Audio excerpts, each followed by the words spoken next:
What is it about being in a difficult to pee costume or situation that makes you need to urinate? You have to. It's Lizard like a law. brain. Kinda. Your It's body called is just being- like, yo, you know what sounds great? You know what sounds great? Getting purple all over the fucking white bathroom you just painted. That, you know what? I fucking Yeah. dare you. Yeah, no, that's exactly what it is. Yeah. That is what my body said unto me. Your body is trying to tell you something, but I don't know if it's the right message. Hello, chat. Hello, everybody. Hi, guys. Oh my God, look at us. This is me trying to like eat some soup. I'm trying to do all the things you're not supposed to do in cosplay. I'm like, yo, bathroom, soup. I'm living. Damn, that should have been our 100-viewer challenge. Is if we get to 100 viewers, Corso would do shit you're not supposed to In cosplay. in cosplay. Well, Wait, they're getting not it early. just like We'll have the to do cos- something different. It's not even just like the cosplay part, it's the body paint. Yeah, this is like It free gets feet everywhere. pics. Like I'm giving you free eat pics. Oh These are my eat God. pics. Okay, now I'm just like gonna go. I didn't realize it was gonna be that kind of Clip that stuff. later. Twitch accounts. Yeah. Jeez. I know. Oh my God. Oh, also don't touch my face. I have a mustache and a goatee, and this is something. But yes, look at all these beautiful people. Corso, are you a drow? Hey Loki, how about you mind your business, okay? How about you mind your Whoa. yeah, no, you got me. You got me straight out. You come in here trying to eat your soup, and then you're being mean to the chat. It's gonna be one of those nights. Yeah. No, actually, there are only 2 drow on screen, and Terex and Corso are not them. Yeah. They are. You just assumed we were drow because we're purple. Wow. Yeah, Wow. come on. That's very. Oh. I think we're gonna have to talk about that. You know. So yeah, I think. Oh, you know, I did the nails. Oh, You did that? did. How about the rest of y'all? How you doing? Look at this little dangly. I'm like fucking I Supreme painted Kai over scales here. on. I painted scales on my face. Yeah, You did. I have Yes, you did. claws and I don't know how to use them. I have Very good scarring going on here. Maybe that Pretty explains happy what with happened Say the last battle, scars Terex. from Is you Myra. had claws, you didn't know how to use them. Yeah. Terex, a tragedy. It's fine. Okay. Oh, you know what? You know what? Here, we're gonna do one last thing for chat on screen. We're gonna try and eat this crab rangoon, and then we're gonna get into the stream. Okay. But this also You gave say us you're time. doing this for chat. I What? did, Yeah, you're doing. but also we got up to 60 viewers just now, so you know I'm. Oh. Oh, shit. Ain't this That's like all. That's all that like Lark Network is now is just eat pics. You know. eat things in body paint. wait for that? Eat pics and body paint. Okay. Oh Oh, man. We Well- may as no, well I didn't do even like nod to that. I was not the paying attention. ASMR or something. If we're gonna be doing those other things, You already like- agreed to it. It's too late. Hey, you agreed, Terex. You're in. I guess they probably want us to like. Oh, they're gonna want us to do this stream, aren't they? Wait, are we supposed to? No. Oh, are we playing D&D? Crap. Oh. Oh, Today. I was just here to look pretty. I didn't realize we were gonna actually like do stuff. Weird. I don't remember signing a I contract. thought it for was like that. some weird let's cosplay kind of thing. All mean, right. Well, let's have a sip of Halloween. water. Make sure everyone's got water on standby for some hydrate and some posture checks, because the chat should be able to hit us with those. I'm in a corset. I cannot move. Like, Other than that, let's get into this beautiful stream. Thanks, Sunset, Woo. for that. Hydrate. Of course you did. All right, let's do it. God spoke to me. We jazzed enough. We introduced ourselves. We got settled in. I like the energy. Let's get dangerous, okay? So first start off, things just a up. huge hello to everyone, and we hit 1,000. We hit 1,000 followers on the Lark Network. So Yeah, we did. Hell yeah. let me give you that posture check and a subscription from Ghost Cat. Thank you. Ooh. Let me give you all the proper intro. Hey, everyone. We are the Lark Network, and you are watching the Cauldareen Chronicles. We stream this show every other Wednesday with a fantastic cast. This show will only be 26 episodes long, and we're pushing to hit Twitch Partner by the end of it all. So this is episode 5. Make sure you stick with us through the long haul because you don't want to miss it. The Lark Network is an affiliate of Found Familiar Coffee. If you enjoy coffee as much as we do, and as much as you enjoy D&D, Make sure you check them out. Go to foundfamiliar.com and use code LARKNetwork at checkout for 10% off your first order. Plus, you help support the network. Ooh, that sounds good. 2 birds, 1 addiction. Love it. All behind the scenes work at the Cauldareen Chronicles is produced by Sunset's Brew of the Torpid Gaming Network. Give them a follow at twitch.tv/Torpid Network. They stream tabletop RPGs on Tuesdays at 7 p.m. Pacific and a variety of other games throughout the week. And make sure you give Sunset Brew a follow on TikTok as well. Amazing stuff. Been killing the game as the potions guy. Go check him out. He's amazing. Yeah. Players, are you ready to get into this? Yeah. Are you gonna kill me again this Are time? we gonna die? Because like I can make a backup character right now. Like, I feel like this is a moment where I hit you with that meme of, but did you die? but did you die? I did. You already did that I though. did But actually did you stay die. dead? So I guess it's time to just like get into it. Be sure you guys know you can join our Discord. It's 18 plus Discord, and we hang out after the show in there. Let's get into it. For those of you who are new to seeing the Cauldareen Chronicles, it's like anime meets D&D, and I just like fucking love it.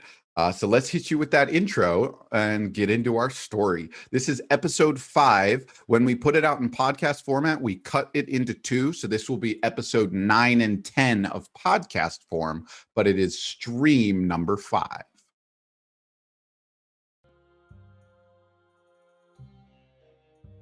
At the mesa of a mountain, in the land of trickery, we find a forest.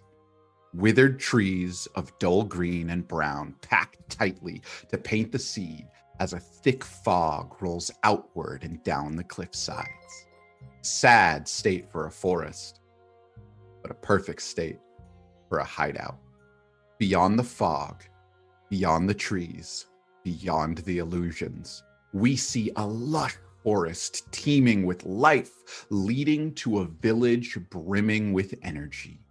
As the organization responsible for monitoring magical anomalies and fighting back against the corruption of magic, the clan of Cauldareen won't be caught sleeping. We see teams of agents returning to base via the teleportation circles on the outskirts of the village. Robotic creatures crawl the treetops of this deceiving forest, monitoring those permitted entry. And we find new recruits to the clan of Cauldareen, hard at work on their first mission.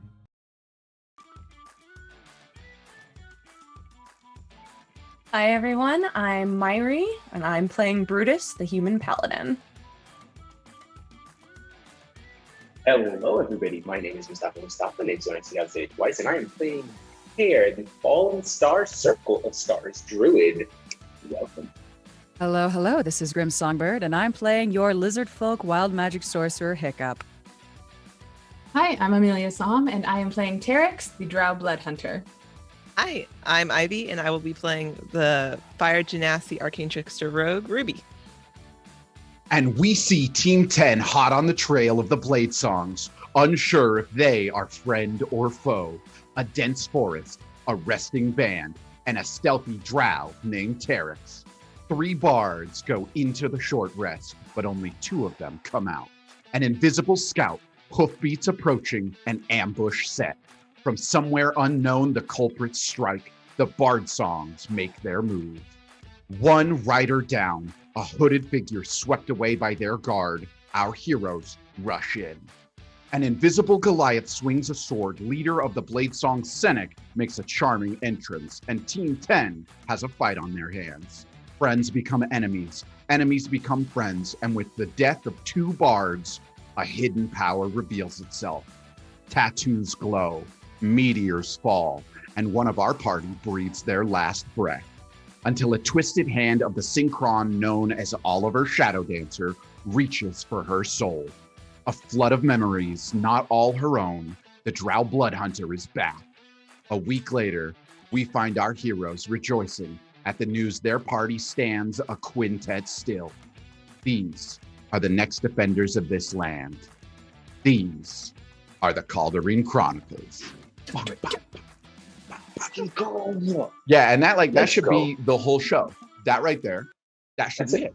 That's right, yeah. it. We end Okay, it and it's over. We yeah, got this in was good. costume for Yeah. that moment. But no one died, so we can't. But See you in 2 weeks. Yeah, no one died. And we find Eric's having woken up, and you have sat up now after Jarvis, the Warforged scout, who has acknowledged that you are awake and introduced you back to the land of the living and said that you've been out for a week, and then immediately said he would go let the others know. And it's been a few minutes. You've gotten to sit up at this point, and the party comes pouring in from downstairs.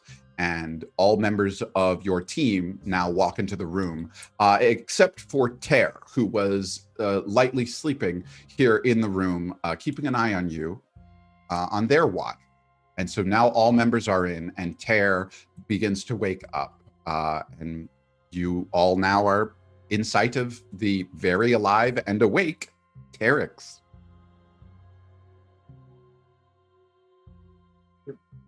Hiccup is gonna approach the bed, stop, and then step back to give her some personal space and just go, "Hey, Nightshade." Hi. Thank you for not eating me. Yeah, it would be really hard for you to come back if I did. Yeah, it's just difficult. And Terex is looking between you and looks at Brutus and then looks away and then keeps looking back at Brutus. Brutus is standing at the back of the room, being I definitely didn't, ask somebody to pull your soul out of it. I didn't do that. That never happened. What? No. Kind of sus, though. Just really, very sus standing at the back of the room. Obviously Yeah. glad you're here, but I would hope so. So I've been gone about a week, right? Correct. That'd be right, yeah. I'm gonna be honest. I've never really been in this situation before. I don't know what I'm supposed to. Are you guys doing good? Should I?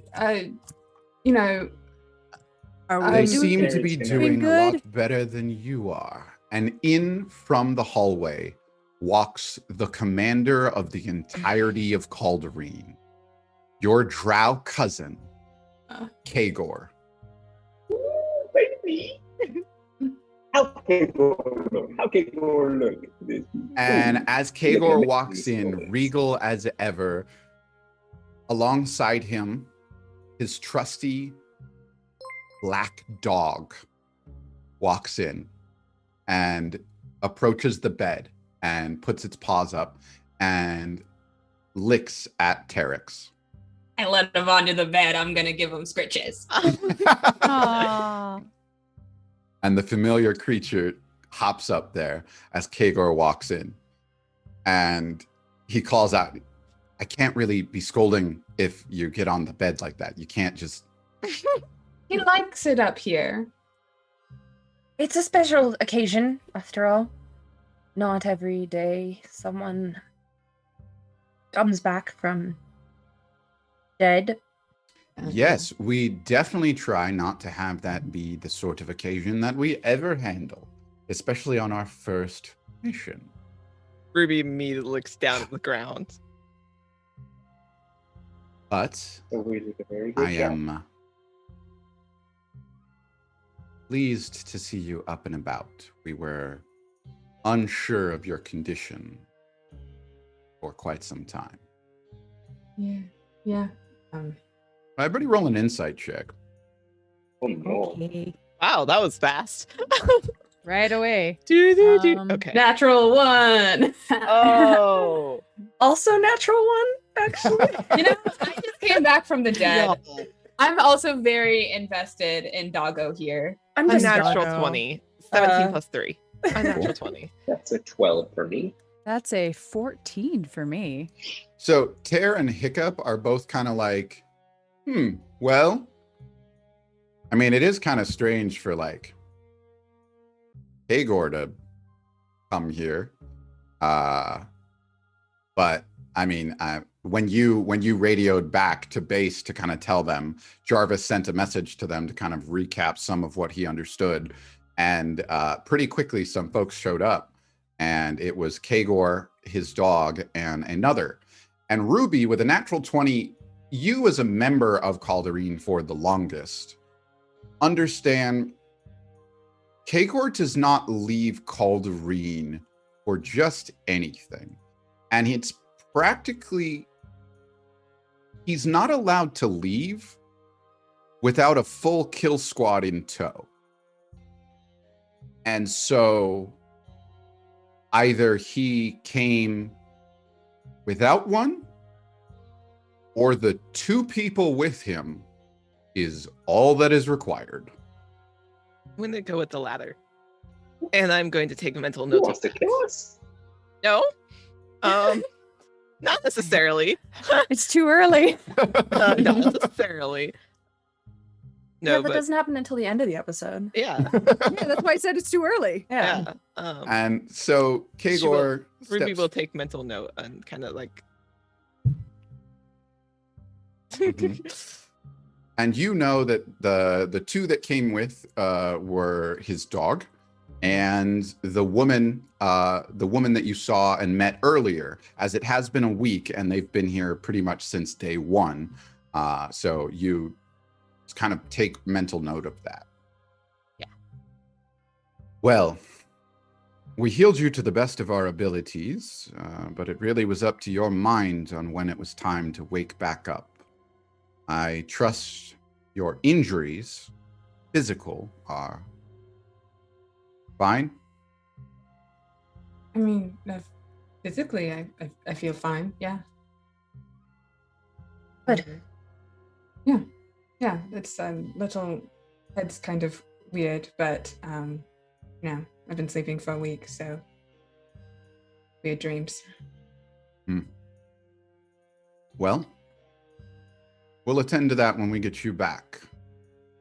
Now that you are fully awake, the full team is present, and we are able to recap a little bit about the rest of things.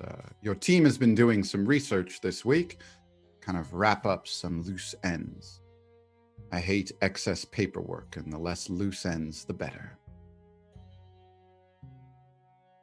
Now, shall we make our way back downstairs? Yeah. Yeah. Okay. If you're always all right for- to get up, Terex. Yeah. No, I'm I'm fine. Yeah. And Jarvis walks over and says, "Please be careful getting up. I would hate for something to happen to you in this state, as you only recently recovered from a near-death experience." Post-death. Near. Post-death. A post-death a experience. I am still unsure of the situation. I was certain that you were dead, and I'm very certain I am never wrong in that regard. And yet, here you are. Here I am. Let's go downstairs and talk. I'm feeling like claustrophobic, with all the people and how big is Dog Boy? He's a pretty big dog. Think like a Rottweiler that has been given some like super serum. So he's like a Rottweiler the size of a Great Dane. Oh wow. Ooh, Oh, I good probably matchup. physically can't lift him then. No. Actually, Terex, you could not lift him. Yeah, I didn't think so. But you could still try.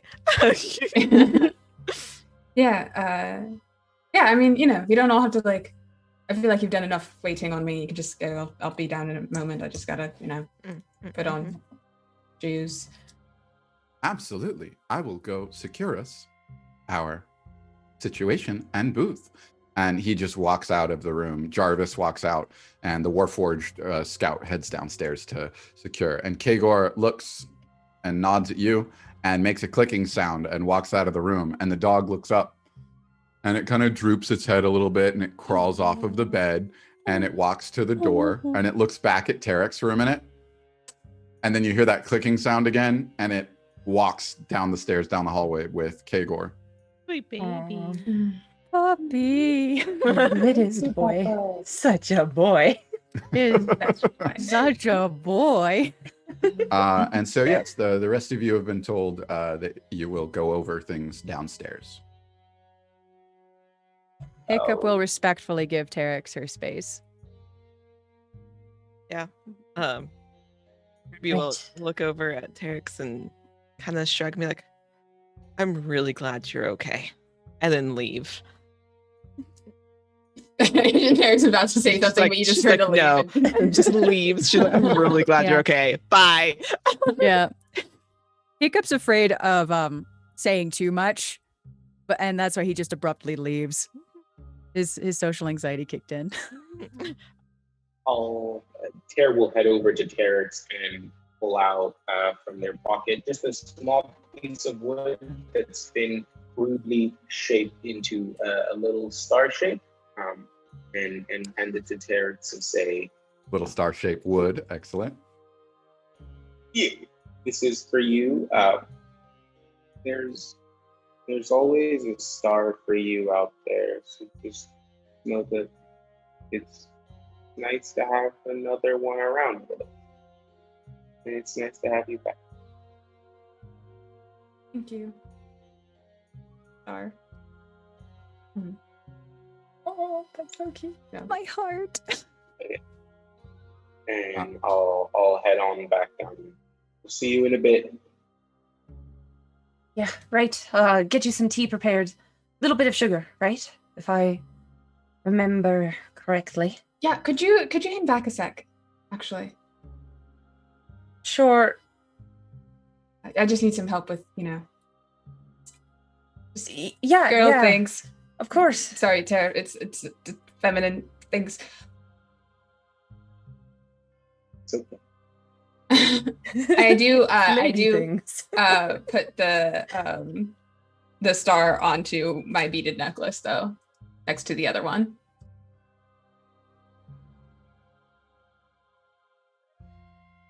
Right. What can I help you with?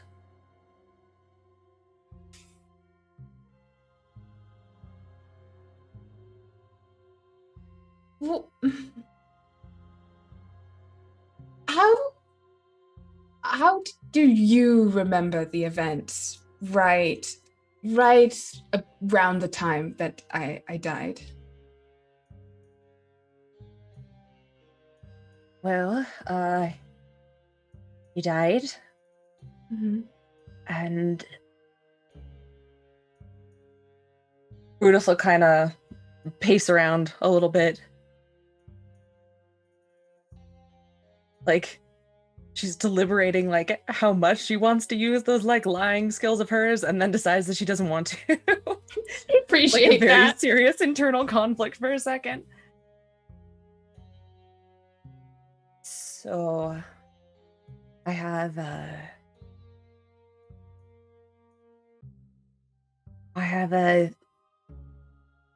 friend, sort of, lives in my head, and he lets me see things that I can't see normally.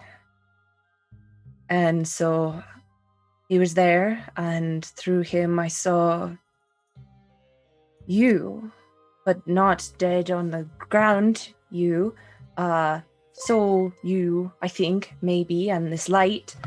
And I reached out to try to grab you, soul you, not body you. And I couldn't, but he could. So we pulled you back, or he pulled you back, and here we are. So we are. Uh-huh. Yeah, I wish I understood more, but I honestly don't understand a lot. Yeah, you didn't like see into me. when you like saw me? Well, I mean, you were pretty squished.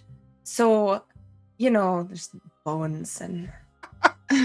Not like not physically, not my body, but I mean like my mind, like my memories, that sort of thing. Did you? No.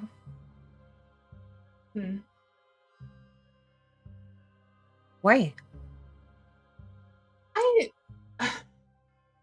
I don't know exactly what happened, and I feel like if like last week, if you told me there was someone living in your head that could help you see things, I probably would have reacted differently had they not, shoved my soul back into the body after it was, I saw like the light at the end of the tunnel, and I was going, maybe I should. It seemed better than the alternative, right? Like ghost and shit. Maybe I don't know what would happen there. Maybe. Yeah, and that's the other thing is it's like, am I alive? Is there like a price with that? Am I? I wish I could tell you. But when I was put back in my body, I saw you. Brutus gets like really still and sort of like big-eyed, and she goes, right, well, could have been visions of anything. I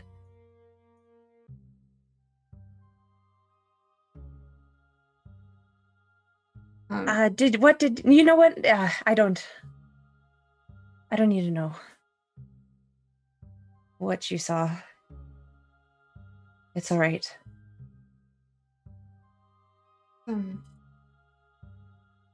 It's Terex gets out of bed and just hand on shoulder pat. It's okay. Yeah, I'm sorry. I feel like I sort of invaded on your memories. No, small price to pay. Yeah, someone back. It's fine. It's weird. I feel like I know like so much about you now. Well, like the parts that I remember. It's kind of like waking up from a dream. But lots of hogs where you grew up. Yeah. Well, it was called Hogstown.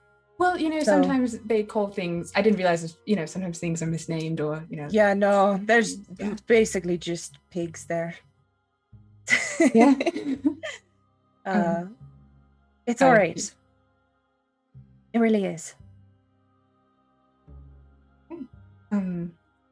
Does anyone else know about the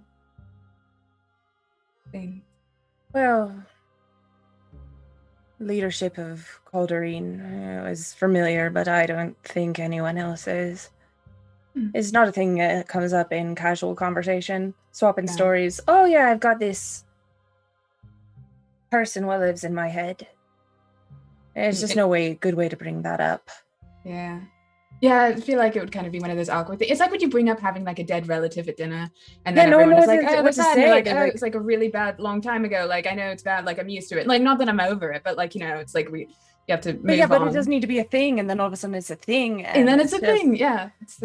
No, it's like that. Glad you get it. Right. So, if I learn more about how what happened, I will tell you. And if there's a price to be paid, I will make sure that I pay it. It was my choice to allow that to happen. So you don't owe anything to me or him or anyone. Right.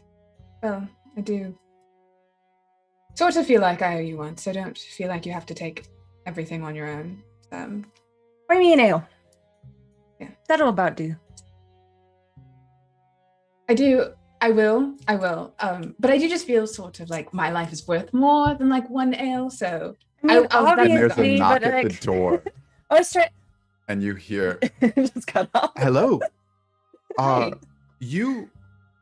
Are you? Oh no, you are not still injured, are you? Perhaps you were not as healthy as we thought." No, I'm fine. Just feminine hygiene things. It's a private thing. I'll be out in a moment. Yeah, absolutely. I will let Kagor know. And no, don't. Mm, We should probably. yeah, it's fine. Terex puts out her hand. I will offer a really like warrior-esque clasp. Yeah, like the forearm clasp. Yeah. Real good. Thank you. And Anytime. Truly. you too. And walks off. And then Brutus is just gonna stand there for a second and be like, you just gods and fires. Balls. Okay. And then turn around and follow. As the two of you make your way downstairs, you can see Jarvis explaining something over to Kagor, and Kagor is hand on his forehead, leaning forward, and you hear him say, "Thank you, Jarvis. They seem to have just arrived." And Jarvis turns around and says, "Oh, excellent. Well, we have the booth. We may sit down and go over things." Oh, cool. Walks over there. Don't make eye contact with Kagor. And as you sit down, all of you look as Kagor says, "So, let's get a few things straight. I know you were sent here on the mission of a few disappearances, but I want to make sure things are wrapped up here and the proper information passed along before we leave. Now, is there anything else to tell me, if you were to surmise it in your own words, what transpired here?" Now, for this moment, you guys have had a week to do some research. And the way that's going to play out is the 4 players, except Terex, who were not asleep for that week, were permitted to do some investigation. I will let you tell me one question that you each had about the whole situation that was a mystery to you, that your character would have said, "We should find the answer to that."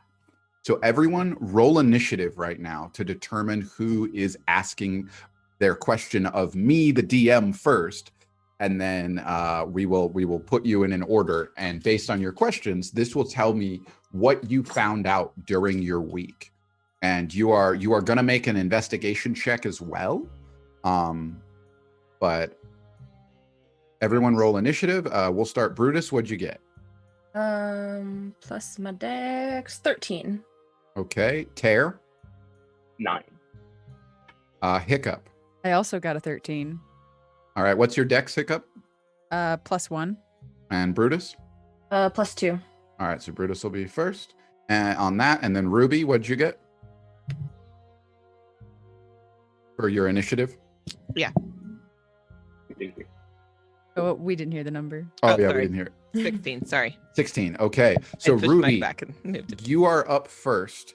What question would you as team leader have? So you had all the information that you already knew. You tracked here. There were some disappearances. You figured that it probably had something to do with someone able to come and go. Only nobles were targeted. Ultimately, you narrowed it down to perhaps be something about the Blade songs or the Bandettes. And then you found some disturbance between the two. And then you followed Senek and the Blade songs out. And the attack happened. You watched them attack someone. You know that a guard named Aspen was somehow involved because the name of everyone attacked had Aspen as the one who wrote the name. Senek was seen at a house transforming into what appeared to be the dead member of the old group. So, God. what is Ruby's one question they would have thought of? Other players are allowed to base their questions off of the information that you get, but you're up first. So what is the question that Ruby would have immediately wanted to investigate after Kagor said you have until Terex wakes up? Had to, but I think the main one on my mind would have been who was back at that house and if they were going to become another problem.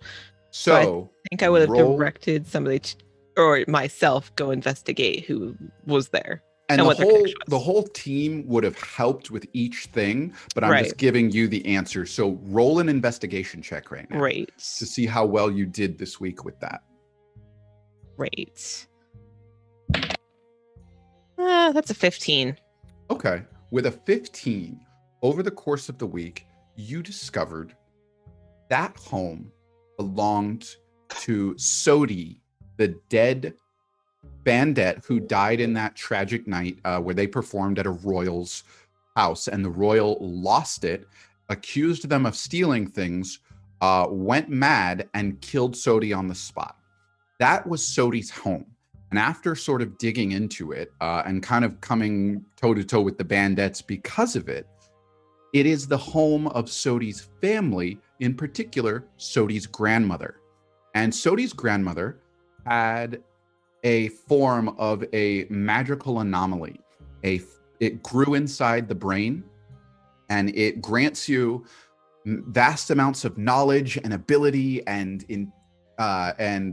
calculation capabilities while simultaneously eating away. And once it was finally cured and dispelled, it was too late, and Sodi's grandmother suffered from a form of dementia.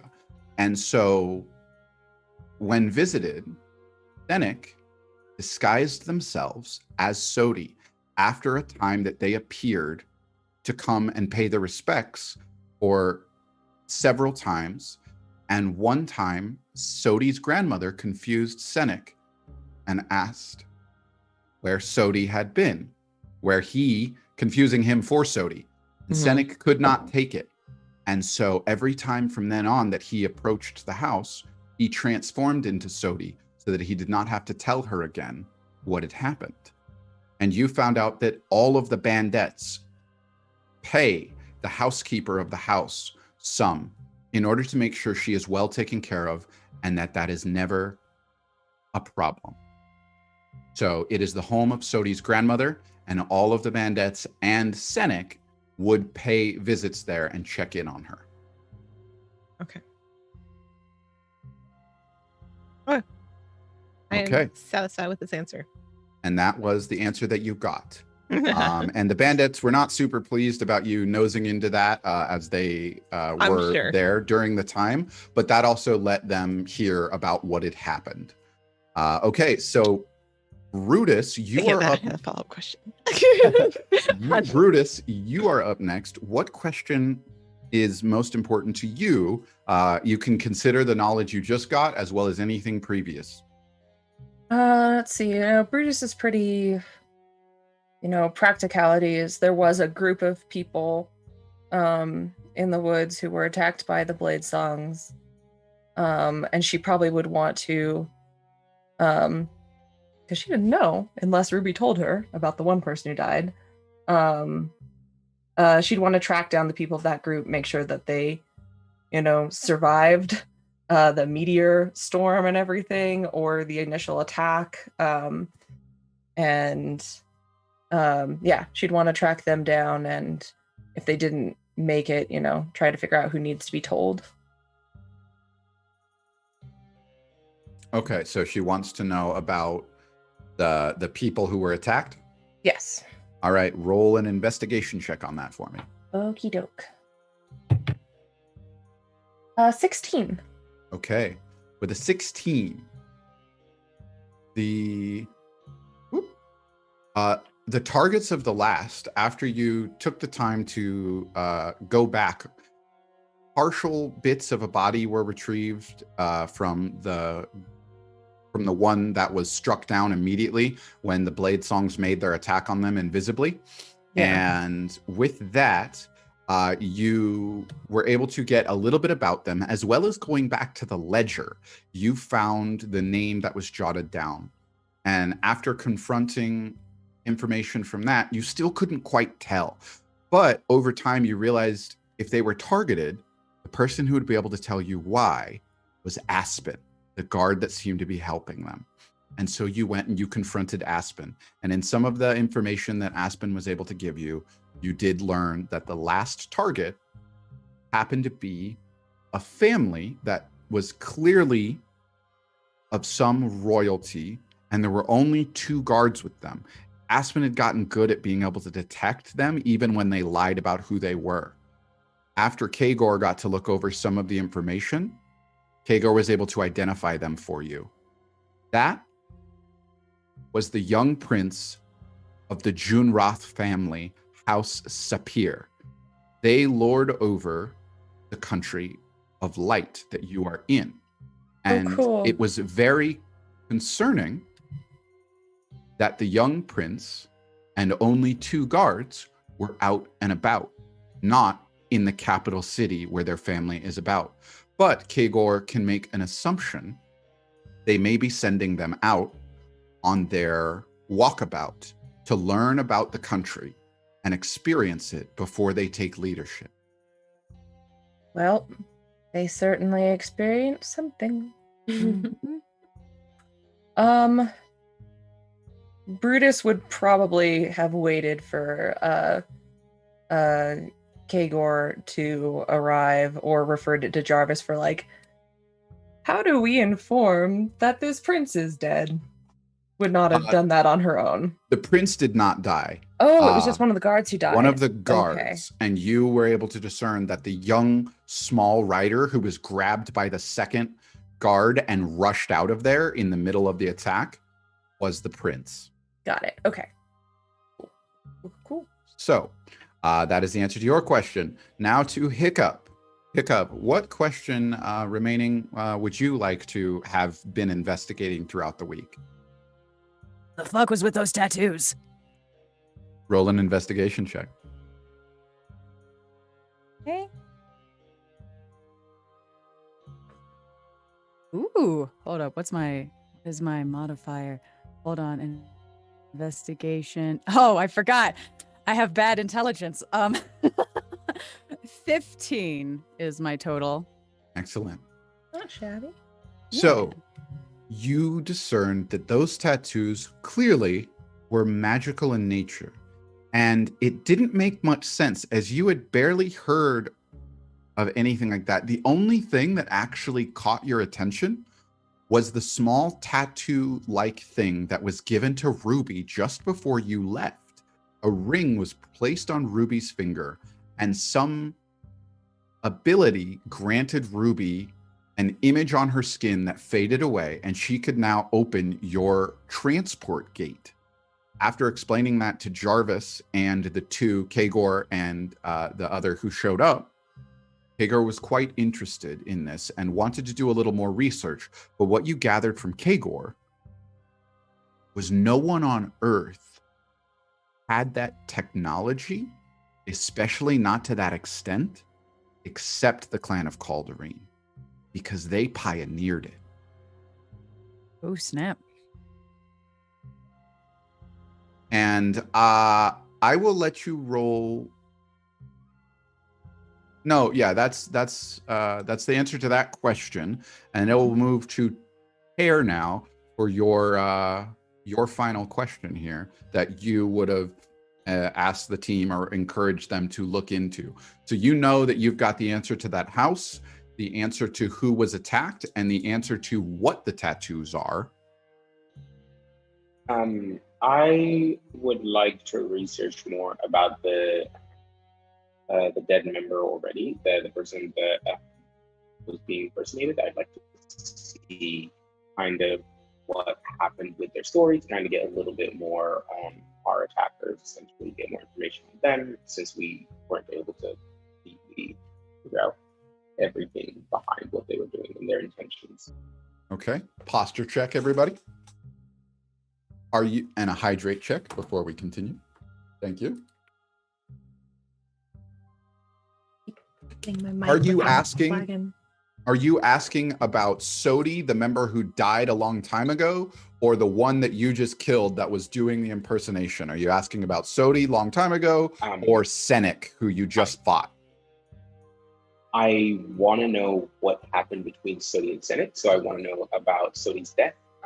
And what drove Senek to yes.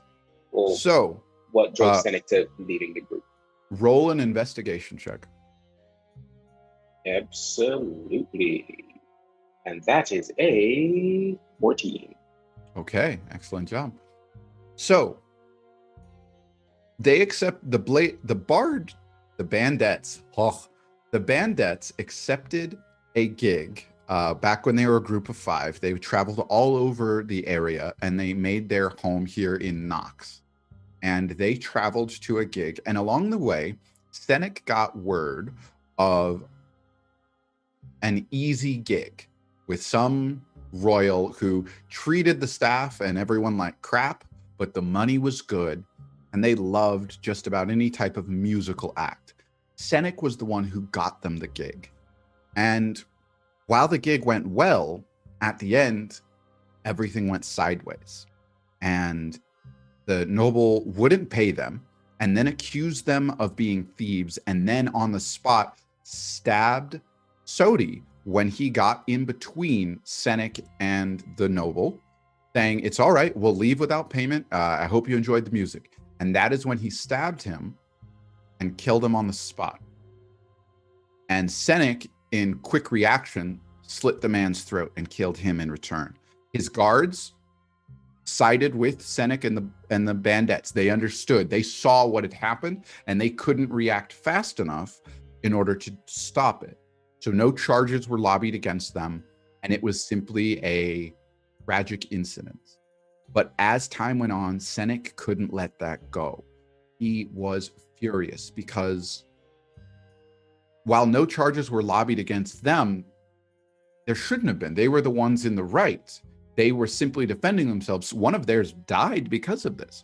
And the nobility in the area did nothing to quell that. It was a tragic mistake is all it was hawked up to. And eventually, Senek couldn't handle it and became more and more aggressive. And anytime they took gigs that even remotely encouraged the presence of royalty, he was nasty and vile towards them. But anyone of lower standing, he was the most pleasant and honorable and chivalrous too. And the bandits couldn't really take that. It was hurting their rapport. And finally, Senek left. And he became the Blade Songs instead of the bandettes. And he seemed to have rounded himself up some people who held the same aspirations as him, a distaste for nobility. And he preyed upon Aspen, Sodi's hometown sweetheart, a guard who worked in Knox, who could get him the inspiration and the information he needed. And by twisting those heartstrings of that still present pain, he convinced her to help him. And that is how Senek became who he is, or who he was. Yep. Don't like that. Don't like that. Nope, not one bit. Not thank one you. bit. And okay, cool. Thank you very much. And this is the information that you have all gathered and were able to relay to Kagor in a single sentence. Deliver that in a single sentence or two. Deliver that information to Kagor as, so Ruby, please explain to me. There was some altercation at a home. Are you wanting like just the information I've discovered during that investigation? Pretty much, yeah. Okay. How your character presents this to Kagor, because he is unaware of all of this until you sort of. Okay. I wasn't sure if we had told him while we were investigating, or if this was okay. Now tell me what you want. That's what It's also a moment for Terex to get caught up. Gotcha. Okay, I just wanted to make sure. Yeah. Dog. Yeah. Ruby will square her shoulders and launch into, well, we had discovered that there was a residence in town that they had resided at, or at least we had seen the culprits enter and exit out of, as well as shapeshift. And we decided to investigate further, discovering that the residence was of a family member who seems to suffer from memory loss and confusion. And they were visiting and covering for their fellow family members who had already passed away to avoid more heartbreak on their part. And Brutus, the information we had gathered, I know we had discussed a bit about one of their targets. Yes, there were the target in the instance that we will say interested in was one of the younger princes of this land in particular. He survived, though one of his guards didn't. That's really all I have. I don't know if they know of what transpired. I don't know if they witnessed the storm of flaming rocks. Probably a bit hard to miss, I take, but it's good Yeah. to know that they got away. A war with that family would not be ideal for this land. Less than ideal. Now, pick up some troubling information gathered from you. Yeah, I'm still trying to wrap my head around this. me too. I definitely wanted to look into it because I didn't want whatever transpired to happen again. Not if I can help it. There's really no other way to make those tattoos aside from what you folks already know. So either somebody else knows about it, somebody else figured it out, but they definitely made it way too dangerous. They're literally walking death traps, and I don't like that. The extent that these were used is not something that Cauldareen has affected. That knowledge should not be in the hands of anyone else. I will be personally looking into that myself. Now, Cool. Pear, Yeah. how did our deceased aggressors get wrapped up in this whole situation in the first place? They are no one to my ears, and so their possession of such tattoos makes no sense to me. No, and I can't tell you why they possessed or how they got in possession of the tattoos, but I do know that they hated nobles for good reason. The noble had killed one of their old bandmates, so they were able to get their new crew together based off of that fear. And the only other thing that helped them out was tugging on the heartstrings of someone who'd lost a love to be able to get all these murders going. We know why they were killing nobles. They still felt slighted, but how they were able to get access to Cauldareen technology, I don't know.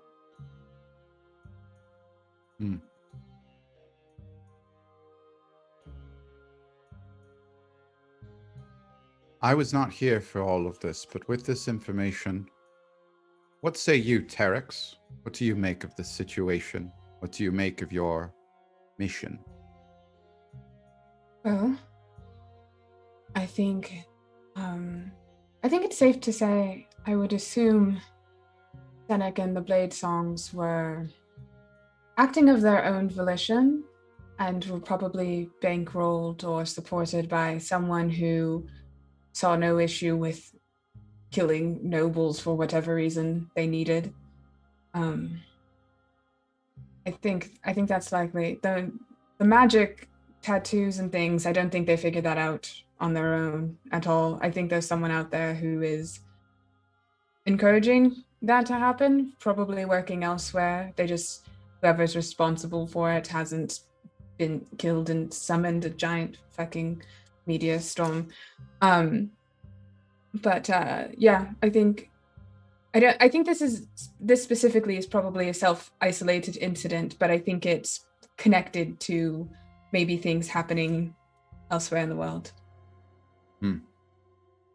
Now, Terex, if you had one question that you would have investigated, given all the information now, tell me what it would be.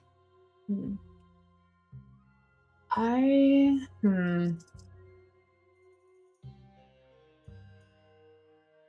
guess I know they kind of looked into the sort of tattoo technology, but I would want to know if there were crimes happening elsewhere that fit this MO of like people getting killed, but also that might overlap with people who may be strategic for someone else to want dead. Like if I'm trying to connect with like who, if there's some organization there that's giving people with vendettas the ability to kill, where else might this be happening? Because this can't be just happening here. All right. Eldritch Biz, thanks for that follow. Oh no, that's a sub. Thank you. Roll an investigation check for me, Terex. Gross. I don't have the rolls like I did last week. I assume it's not related to Fey Fiends or Undead by definition, so that's an 8. Okay.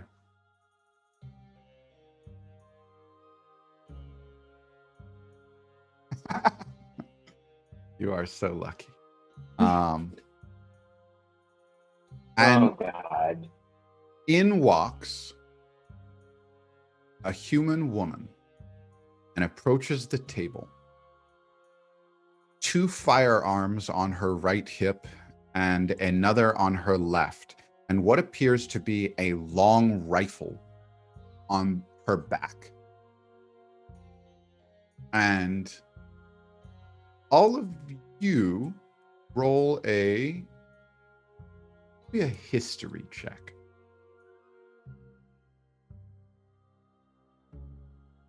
Okay. I'm doing all these. Oh no, not 1, baby. It's a whopping 10. 9. 15. 14. Hiccup and Brutus have seen this person maybe once at the clan of Cauldareen in passing. They were only ever walking into the central building and then back out. They didn't even seem to stay for very long.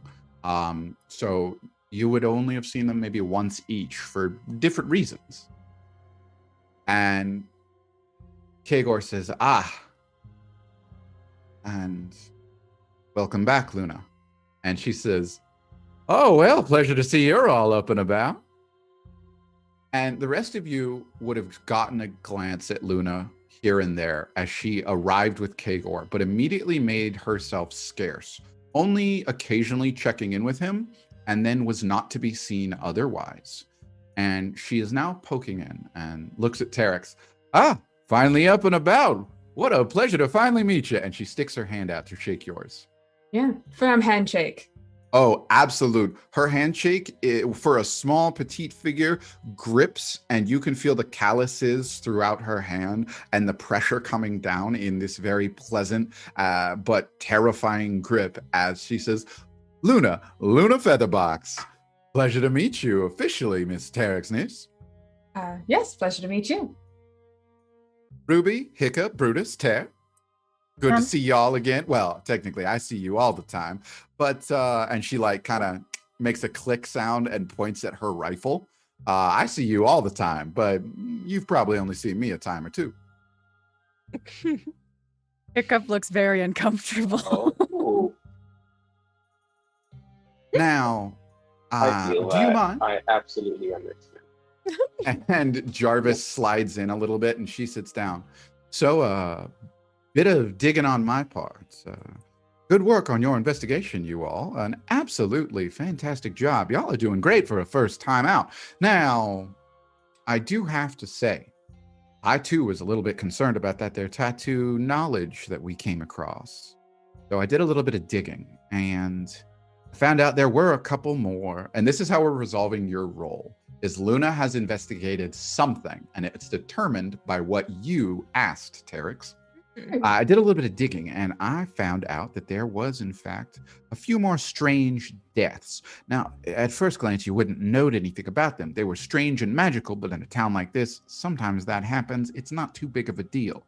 But it seems like someone had a little bit of a plant growth problem, and it stemmed from what one person said was a tattoo.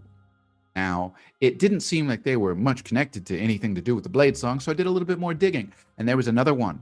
There was another group. It seemed like a bomb had gone off a few months back, but again, someone stated some weird glow of a tattoo, and so I wanted to find out where they might have come from, and I got wind of a shadow market dealer in town.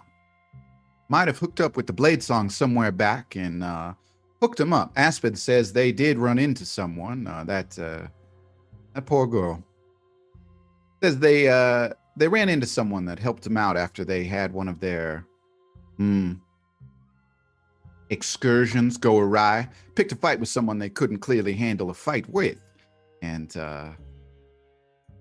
in that, someone offered them a way to ensure victory.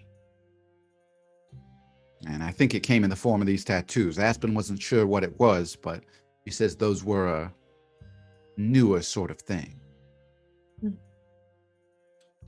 Now, the best of my knowledge, and I got to tell you this, I rolled an investigation. So you rolled enough to allow her to look for it, and then I rolled an investigation check for her. She got a nat 20. Amazing. Which is why I said you are so lucky. She Even got when I'm not lucky, I'm lucky. Oh. she got a nat 20 to answer your fucking question. And so I did a little bit of digging and found out a name for this here dealer. Oh, wow. His name is Altair, but it seems he's not one to go by the same name all the time he travels. But they say the one you got to watch out for is his half-orc bodyguard, Bennett. Wait a fucking minute. Wait a fucking minute. Hiccup will just like, his eyes will shoot wide open. He just goes, fuck. Protein, we saw them at the tavern. Which one's protein? That's Brutus. me. Yeah, Brutus is like, Brutus is protein. No, Tarek says that. He gives you a look and points to Brutus as if it's just like, do you not remember this? no, is Protein." Brutus is like staring straight at the table, being like, yeah, no, I remember. Yep. Ugh, fuck. At least we know what they look like. Joy. True. But also weird. Yeah. I mean, so this is magic that comes from Cauldareen, right? Supposedly, unless somebody else has discovered it. And they just so happen to stumble across a couple of people from Cauldareen. That doesn't... Well, small world, but it's not that small. And Kagor leans in. You said you saw them? Or stumbled in? I'm sorry, please elaborate. We had some ales and swapped stories while we were doing reconnaissance on the bandits. Did you approach them, or did they approach you? Approached us, I think. Yeah, they were being hospitable when we came into the something pint. Hold on, what's the name of that place? It's the something. As a player, I don't remember. Was it like a it's the community Playful table? Pint. Yes, playful pint. I wrote it down. Yeah. We were at the playful pint the same night when we found out where Sodi's house was. We went in, we wanted to do some research on entertainment, and they were just really chill, and they swapped stories with us. We didn't suspect that they were a threat at all. These people have stolen secrets already. It stands to reason they'd want to steal more. Luna, what else have you discovered? Well, like I said, they kind of come and go. They seem to frequent this area. It's not a bad spot to make some sales. People come and go through this town and are headed off to somewhere else. Who knows if they pick something up along the way? No one's really the wiser. But they're not here anymore, and I'm not quite certain where they're gone. I'm sure with a little time I could pick up the trail. Well, Jarvis, do you feel fit for this one? I'm going to pause real quick because our cameras just jumped. Oh. That's okay. I'm going to let that get sorted real quick.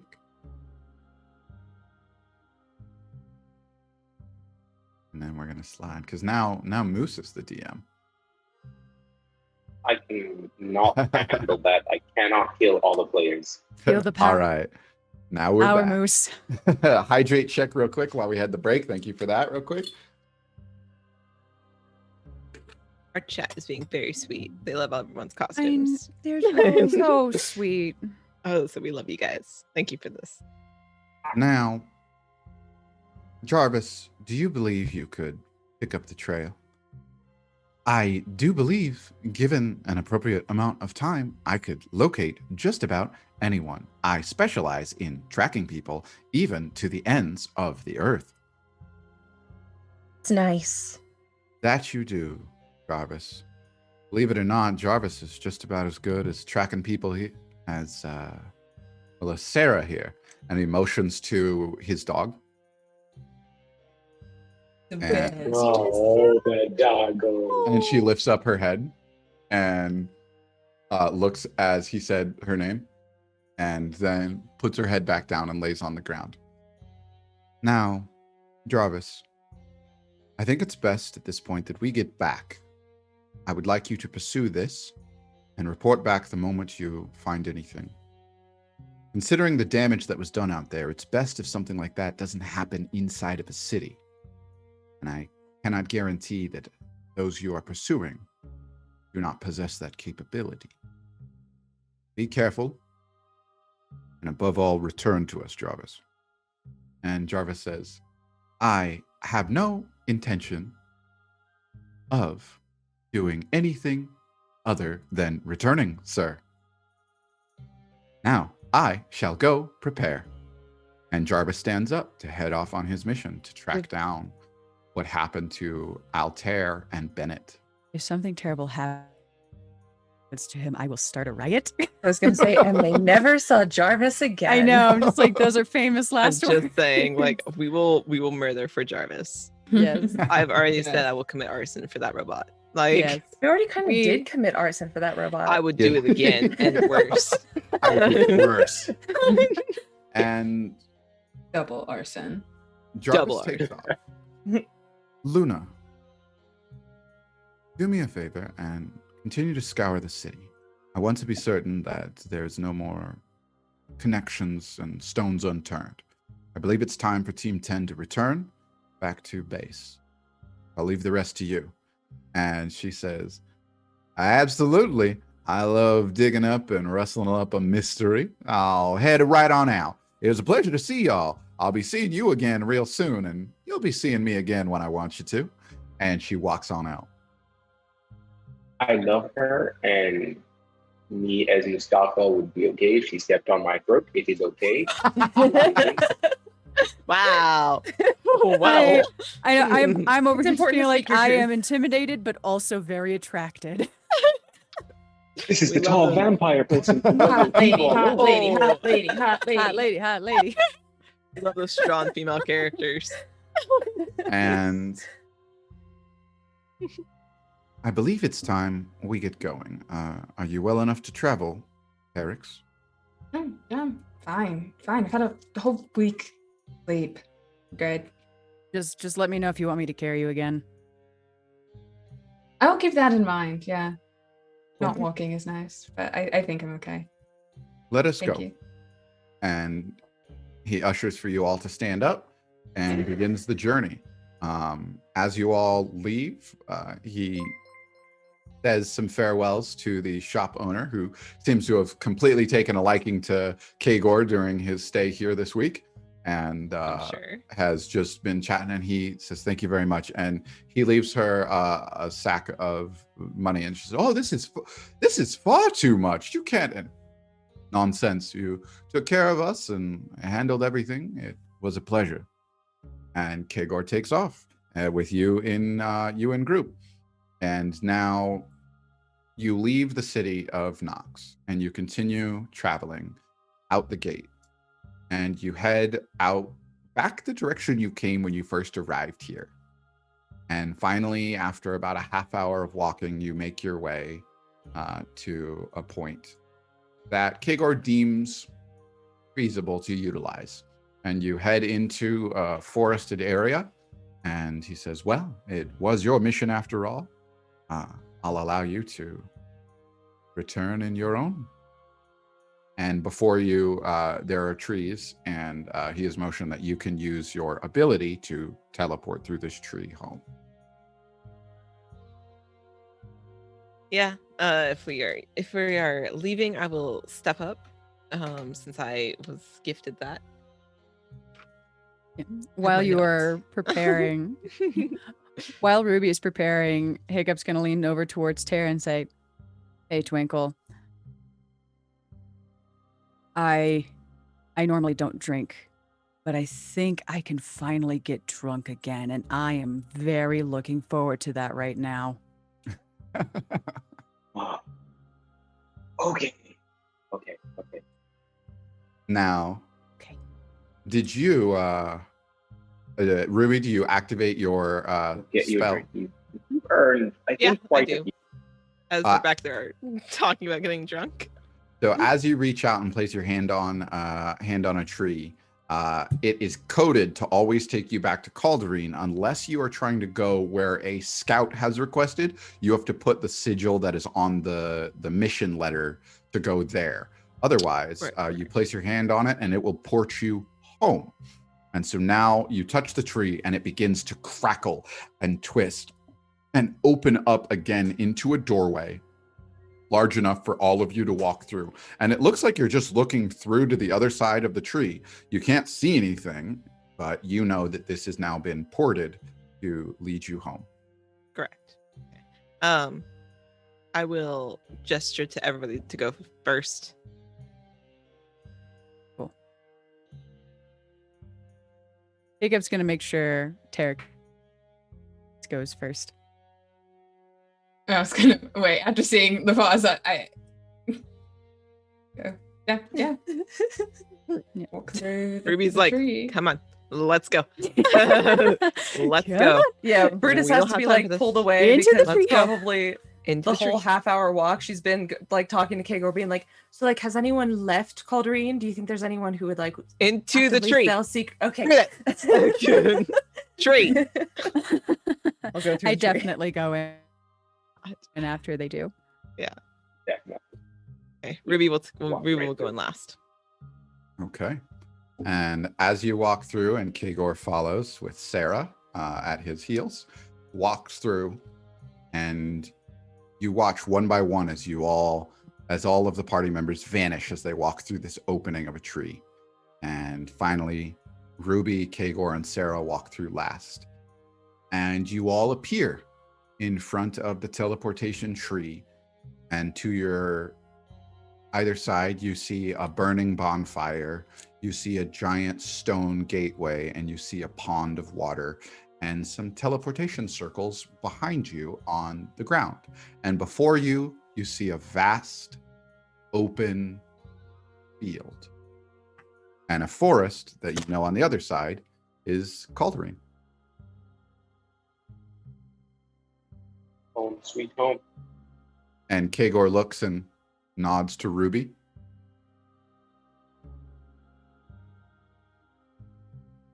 Thank you for the rescue.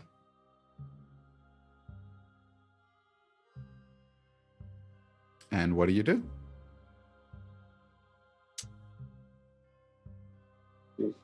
Well, Can- And Kagor just pattern. kind of motions forward. Lead us back. Yeah. Ruby will Hiccup take the is- lead. Yeah. After she thanks him for the rescue, I don't know, she's still very ashamed of how things went down. So it's a very thanks for saving us, and then going to the front and leading on. Mhm. Hiccup is actually going to walk alongside Ruby, and he's actually going to check in on her. Oh. Okay. Oh, Yeah. Ruby, what do you do right now? You were told to lead him back in, and you said thanks. And Hiccup has walked up beside you. What do you do? I glance to my side at Hiccup, and I start leading on towards Cauldareen. Make a dexterity saving throw, Hiccup and Ruby. Bet.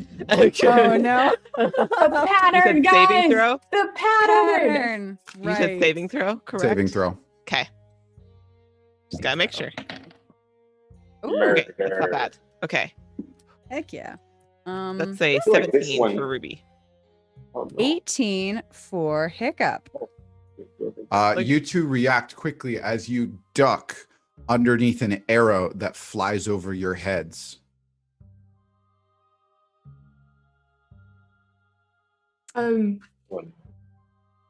Guys, remember the thing. It's 5 forward. Yeah. Hiccup just goes, fuck, you're right. Okay. And follows along the pattern. Yeah. And then checks in on Ruby when it's safe. I was about to say. Tell me the pattern. Go ahead. Hold on. Hiccup said that they follow the pattern. Hiccup now needs to tell me what pattern they walk. Let's see. It's 5 forward, 3 right, 1 back, 3 left, 2 back, 1 forward. Correct. And as you finish, so many arrows whiz by in succession as you miss all of them, walking in the correct pattern. Hell yeah. He'll look back to the rest of the group and just go,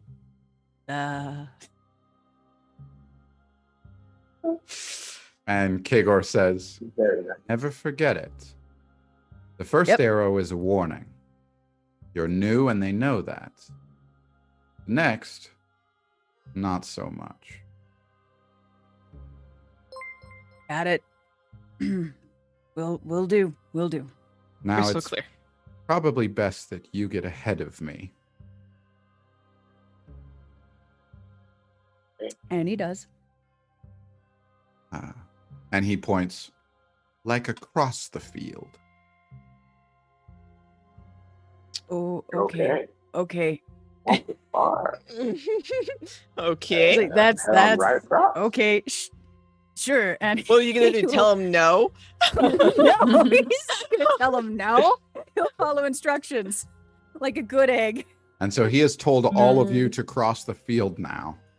Oh, I'm jogging across that. Oh yeah, Ruby will follow his instructions. Yeah. And do all of you do the same? Yeah. Yeah, absolutely. Jogging across that bit. After all of you make it across, you look back and you see Kagor now standing still where he was at the entrance. And he looks down to Sarah and motions for her to go forward. And Sarah, looking forward, sprints forward. And as she does, immediately, eldritch blasts come flying out from all directions after Sarah and begin chasing Sarah across the field. Arrows come hailing down from all different directions, but Sarah is running in a particular pattern at a breakneck speed and then begins to run. And as her paws catch fire, she runs and runs and runs and then stops. And as she stops, a lightning bolt ricochets right across the field at where she would have been. And then she continues running and makes her way across and stops on the other end of the field. Best girl. She Best turns girl. around and looks at him. And Kagor looks forward and begins to walk very slowly, directly forward, at a very consistent rhythm. And he gets halfway and nothing has happened. And he continues walking at a very consistent rhythm. And then as he crosses the halfway mark, arrows begin in a barrage directly behind him and directly in front of him in a consistent timing that if he was walking any slower or any faster, any one of them would strike him. And you watch as they strike the ground, packed with energy. One explodes as it hits the ground. Another strikes and that area freezes in the dirt. Another one strikes and you watch it catch fire. And Kagor continues slowly walking forward until he finally makes it across the field. And there's a thud behind you as from up in a tree descends Fenris, the were-tiger.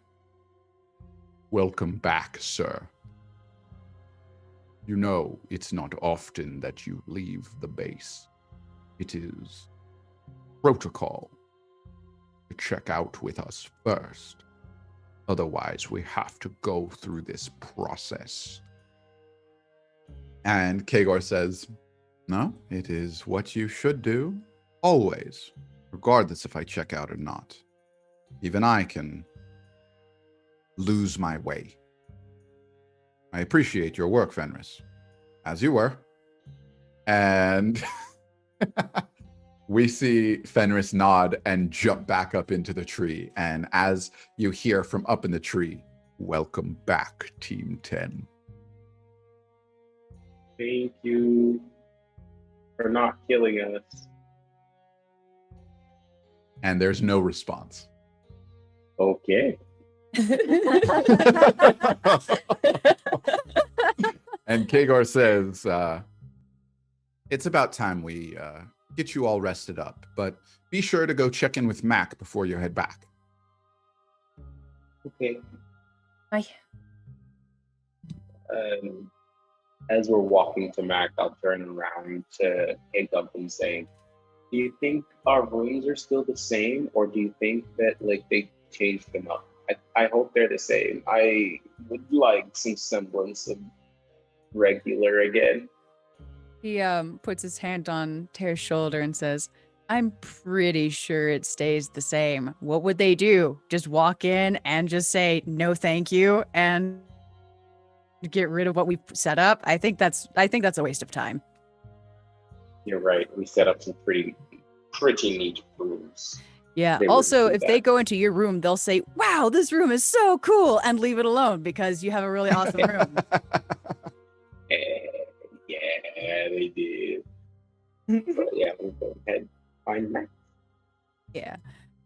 There we go. Now on our way. He's I was going to gonna check in say, with yeah. Ruby as we Yeah, make our way Ruby's- towards Mac. Ruby's headed towards Mac. And you make your I'm way gonna- to the door that is the little shop where Mac, who keeps track of all missions and all items you bring back in and out of the clan of Cauldareen, is awaiting you. And as you come inside this veiled room, as you step through the threshold of the doorway, this room is in a constant state of half darkness in here. It seems to be to Mac's liking and the rest of his staff down below. There's a spiral staircase that leads underneath the building that you do not know who or what is down there. And as you enter, Mac, the Eladrin elf, says to you, welcome back. It has been a couple of weeks. 15 days, if I'm exact. Now, how did your mission go? And right here, we find our characters explaining the stories of what they had, and Mac, the bookkeeper, jotting down the essentials. And as he jots them down, with quill dipped in ink back and forth, taking notes, he passes several papers in a tube and sends them down below. And finally, scratches it off and says, excellent. I will keep you posted if anything else comes. from Jarvis. And he rolls up another sheet, puts it in a slot up on a shelf with a couple of other scrolls. Now, go enjoy a much needed rest. And that's where we're going to take our break. Hey. All right. Excellent job. Ooh, yeah. All right, we're going to go to break here, everybody. We'll be back in 10 minutes. Don't go anywhere. We're having a great time. You guys are a wonderful crowd. You guys have been so loving in the group. I know a lot of exposition here. A lot of exposition rocking this time through, but we had a lot of good stuff to get and touch bases on. So you guys did awesome, and I'm so excited to come back. So excited to talk about what happens next. So we'll be back in 10 minutes. Don't go anywhere, and we'll see you real soon.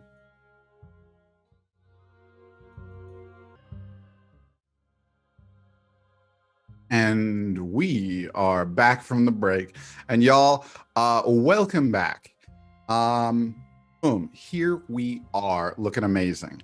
Now, before I get into this, we're about to dive into the second half of Cauldareen here. And thanks for sticking around. If y'all would do us a favor, every show we do this, sometimes we do it at the beginning, sometimes do it at the half. We'll do it at the half this time. I would like you to, we're going to drop the link to this show in the chat right now. It's twitch.tv/Lark Network. Shoot that out somewhere on a Discord, on Twitter, on somewhere, and just let people know that you're watching this awesome show.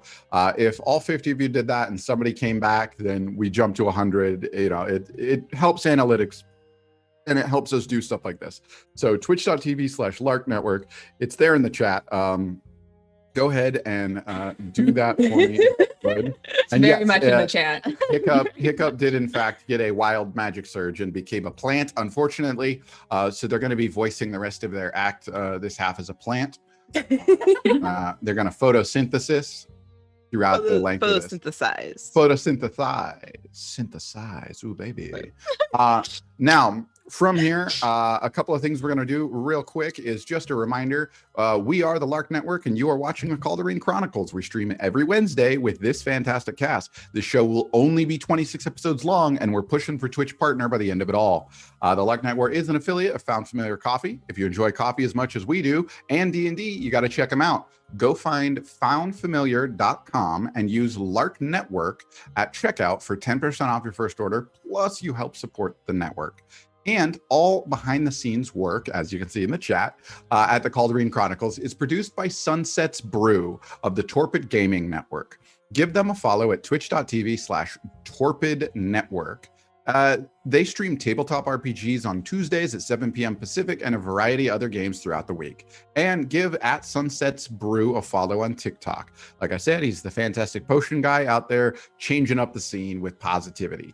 So make sure to go check them out. Now, at this point, I'm going to actually jump over and let the players introduce themselves as to who they are and where to find them. And then we'll dive back in. So that gives you guys a minute to shoot that and tweet out somewhere. Tag us at Lark Adventures on Twitter, so you can send people our way if you want, or if you put it in a Discord, use the link to come watch directly here. And so while the players introduce themselves, listen, check out where they're at, follow them, and yeah. So Myri, if you would start us off, introduce yourself and where they can find you. I am Myri Chanel, most places on the internet, TikTok, Instagram. I'm on Wild Park the podcast, Tabling the podcast, and Shakespeare Radio Lab. So, yeah. All right. And Mustafa. Yes. Hello, everyone. My name is Mustafa.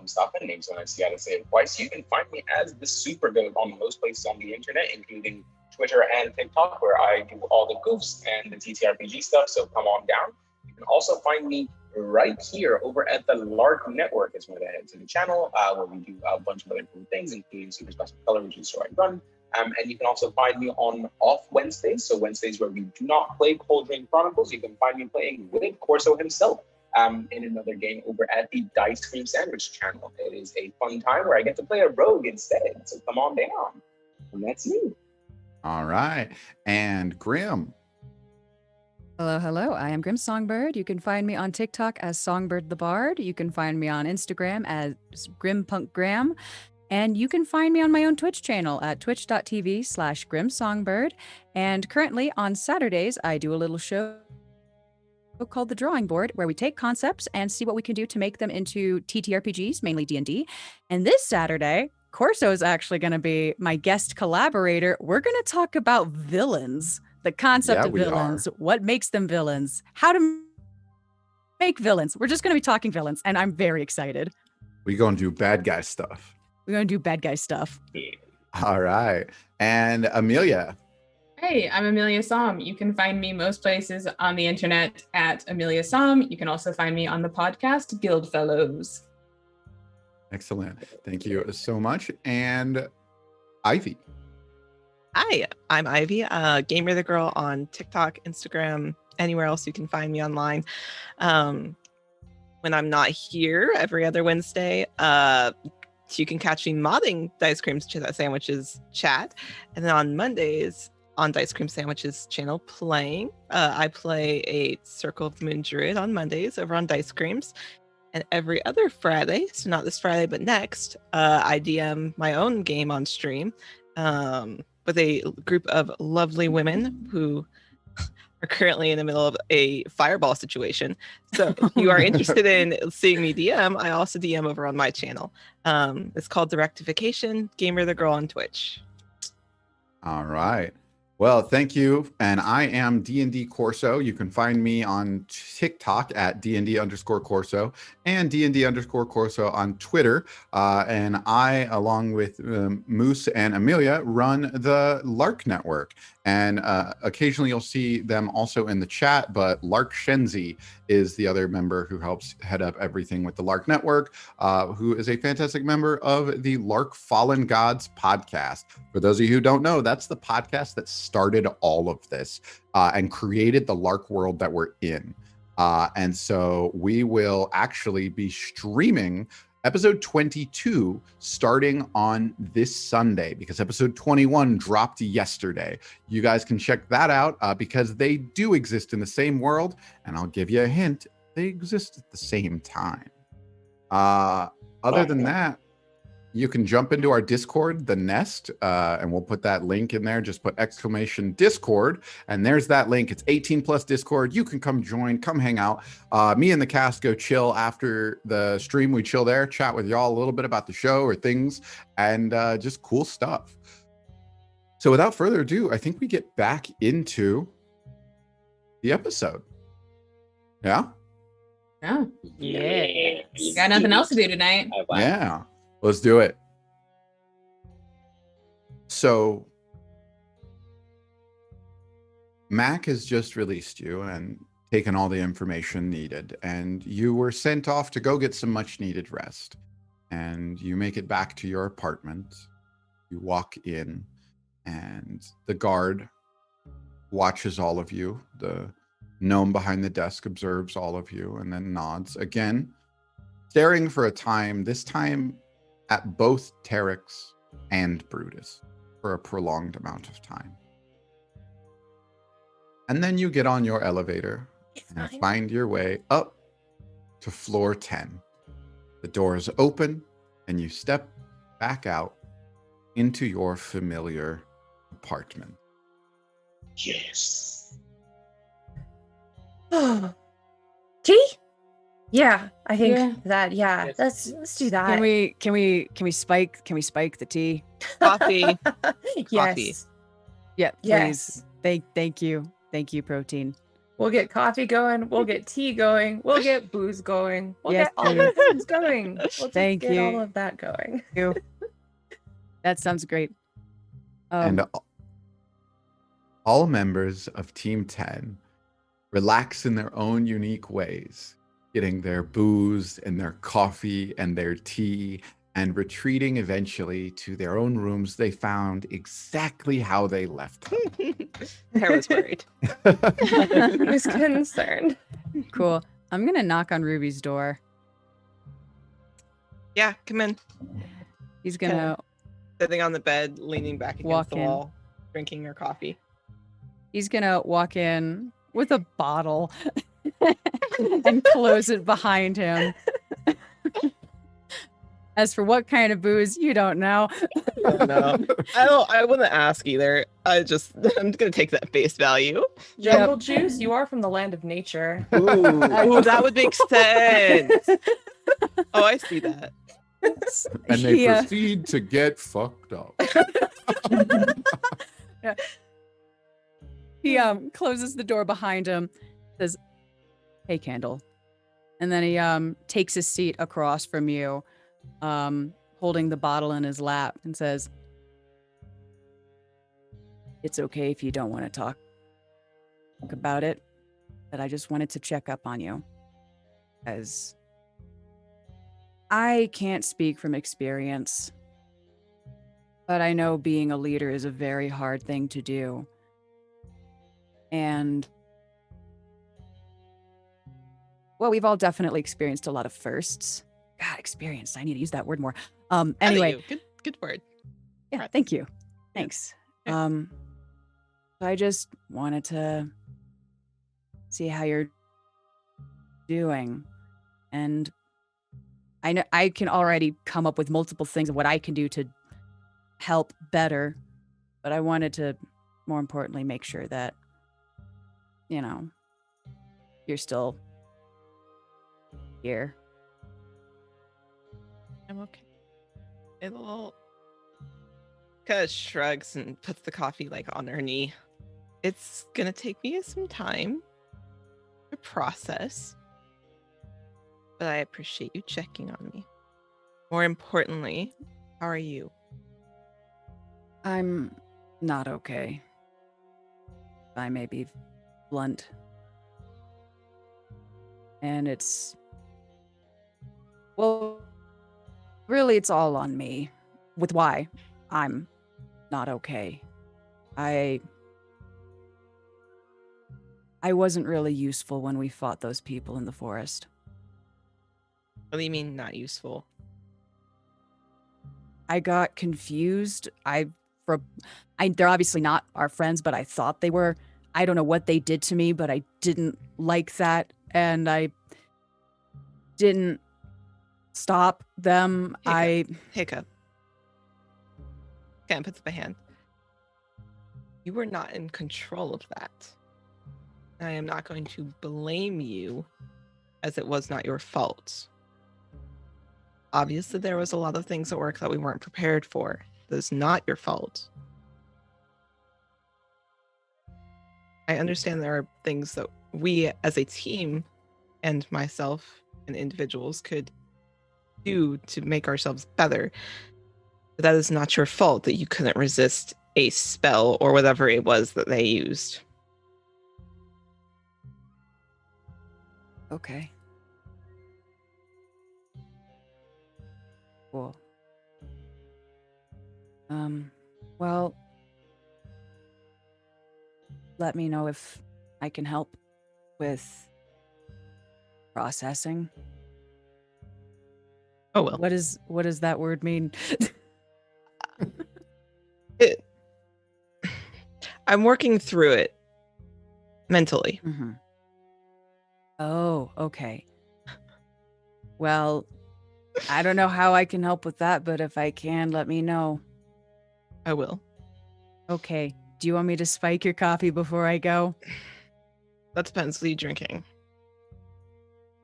He takes a sniff. And he thinks for a minute. He says, "I think this is moonshine," and he holds it up to your nose for you to sniff. I'm pretty sure it's moonshine. Yeah, a little bit. You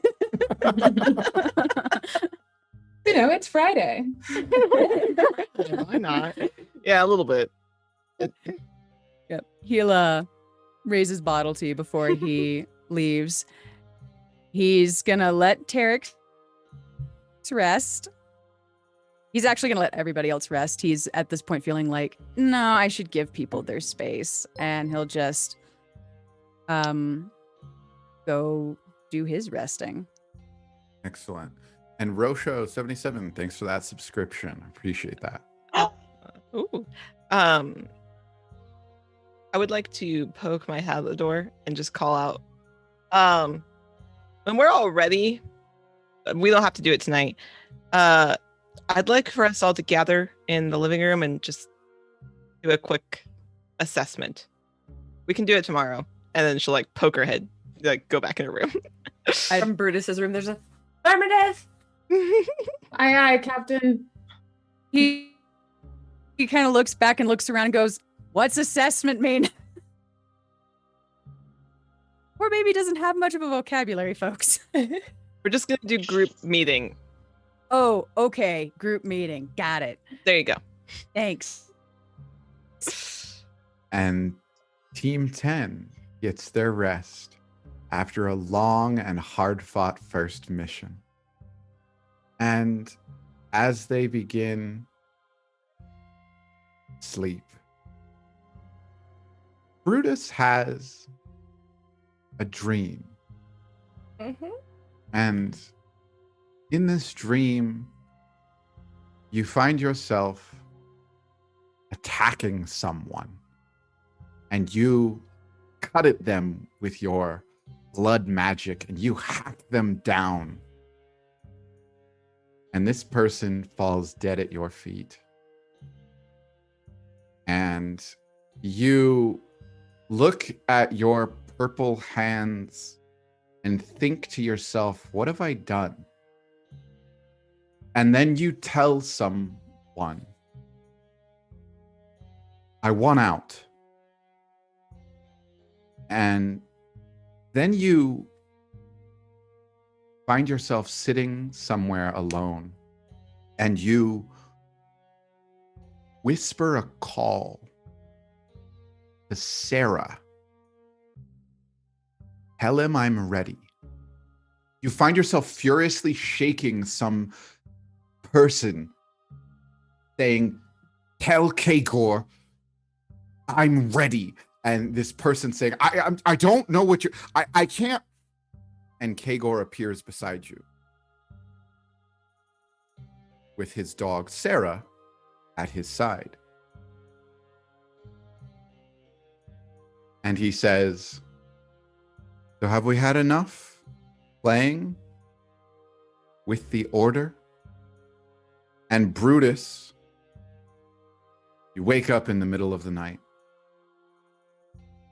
startled by this, and sort of grasping at straws here to try and remember everything of this weird dream.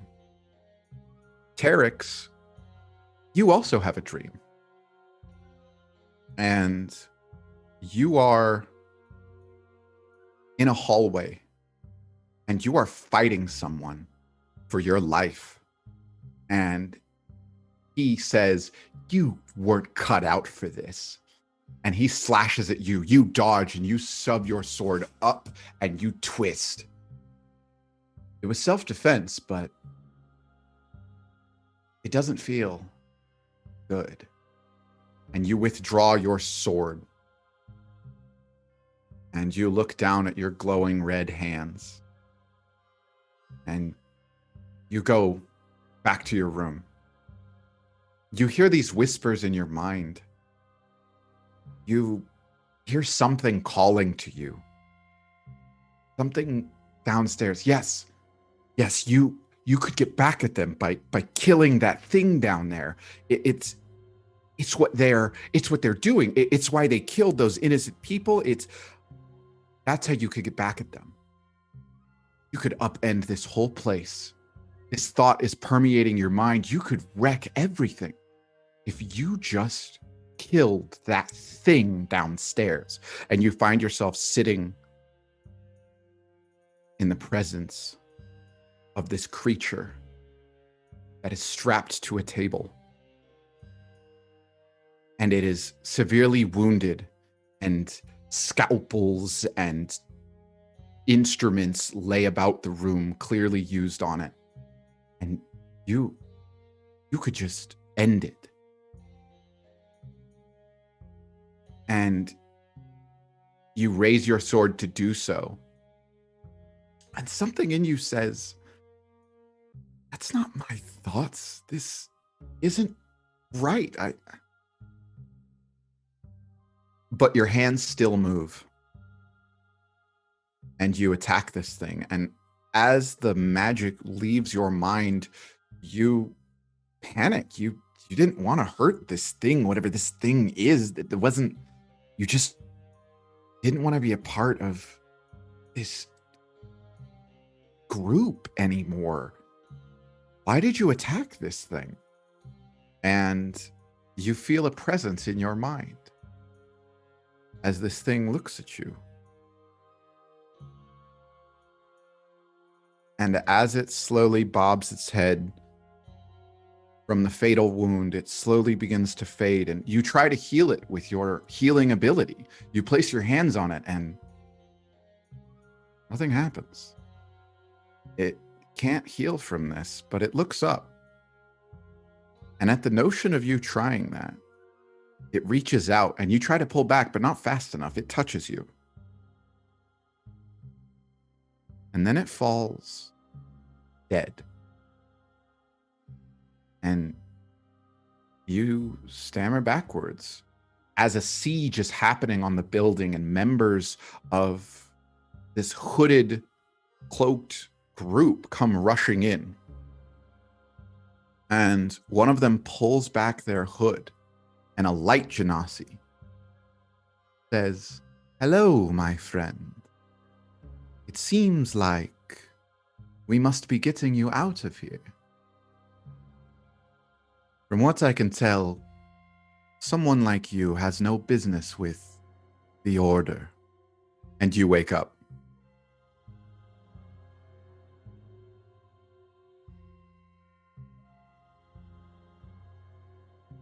And you wake up in your room for a brief moment, again, unable to fully remember all the parts of that dream, just sort of as it starts fading away. But you had a dream. And that's about all you can remember as you turn over to lay back down. Bits of it still gnawing at your mind.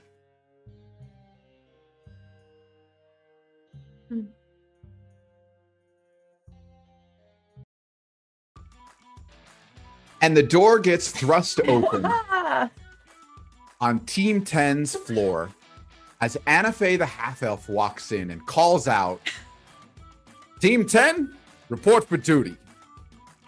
And everyone is startled awake as their closest thing to a commander steps in and calls out for all of you to assemble. It's early. You're not quite sure if you slept enough, but she's calling. Hiccup's just a smidgen hungover. Just a smidgen. Just a little bit. Ruby stumbles little out of her bit. door. What? Realize it's Anafe. Oh, That's fine. I was just about to. I open the door, fully awake, ready to go. Tara's like, stars are down, so I am awake now. Let's go. the stars are down. I'm awake. Aw. Yes. Hiccup Gonna doesn't get up say early, anything, but he just do drags some- his feet a little bit. Gonna get up and do some one-handed push-ups. Like, And Terex? get ready. Fine. Mm. Terex gets out of bed and gets ready and gets her swords and all that. And you all get down to the floor, and Anafe says, "Try to keep up," as your morning jog begins. And Anafe takes no. you bolting across at a breakneck speed, Oh yeah. dashing across the clan of Cauldareen, taking you through the forest and ducking and dodging through all of the traps and contraptions out there. Eventually, she takes you running back through to where you were. Now, all recruits are about to begin some much-needed training. I was informed on the whereabouts of your time and how you spent it on your last mission. Things didn't seem to go exactly according to plan, but you got the job done. My job is to make sure you do it better next time. Now, all report to your mentors. Ruby, let's go. Yes, ma'am. And all members That of team, candle. all members of Team 10 report to their very own mentors here at the clan of Cauldareen. And we find Hiccup and Tear reporting to the half-elf up in their white ivory tower, knocking on a wall that has no doors. They hear an explosion up above as he sticks his head out, coughing and laughing. Oh, welcome back. Hiccup, Tear, come on up. And suddenly a door is made visible in front of you, and you are allowed entry to your mentor's key. You find your way up where smoke still billows through the room. And he says, I hear we've got some training to do. Here, think fast. And he lobs a fireball in your direction. Brutus finds herself approaching the half-orc paladin, Hakita. As you approach, Hakita is standing on a field, and before her, a myriad of obstacles. Welcome, Brutus. Now, you've been here before, but things have changed a little bit. Right. Now I want you to run this course 3 times through. Then you and I are going to have a little bit of sparring. I want to see how weak you've gotten in our couple of weeks' absence. Wouldn't have it any other way. And you take off into this obstacle course as machines seem to be twisting and turning, and you're trying to run along a beam and slash at things hanging above you. And there are things that you have to push out of the way in order to gain access to the next part to run. Terex, you enter an underground room, and the lights are all dimmed. Your dark vision kicking in.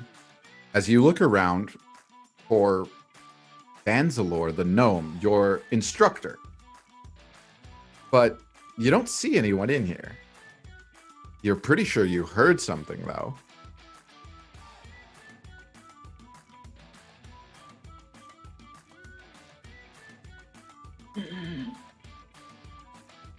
You know, the last time someone was invisible, it went very poorly for me.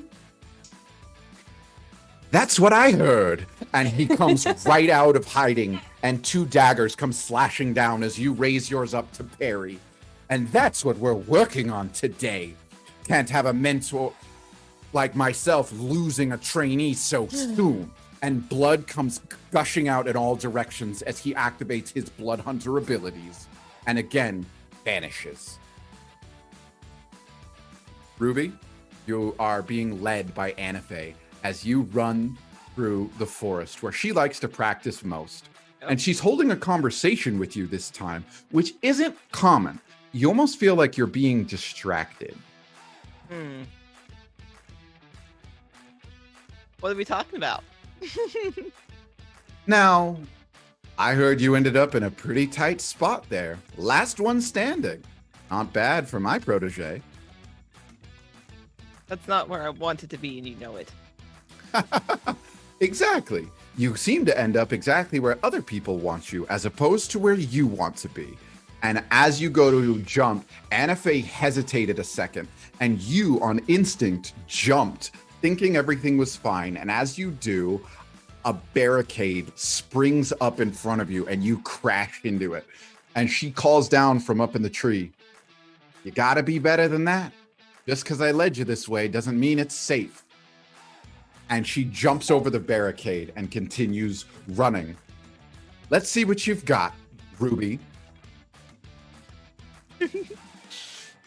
And all members of Team 10 have found themselves at their mentor's discretion, here to train and here to level up. So, Hiccup and Tear are here working with Dungeous Wave. And he says, now, tell me a little bit about what it is you want to work on. At this point, players are going to talk about the things that they're leveling up in now as they take level 4. With Hiccup, you hear Dungeous say, tell me a little bit about what it is you want to do. I hear you're working a little bit on your focusing. Yeah, but I need to focus faster. When it comes to being in an actual fight, I'm too slow. Then I know just the sort of exercises we need to be drilling for you.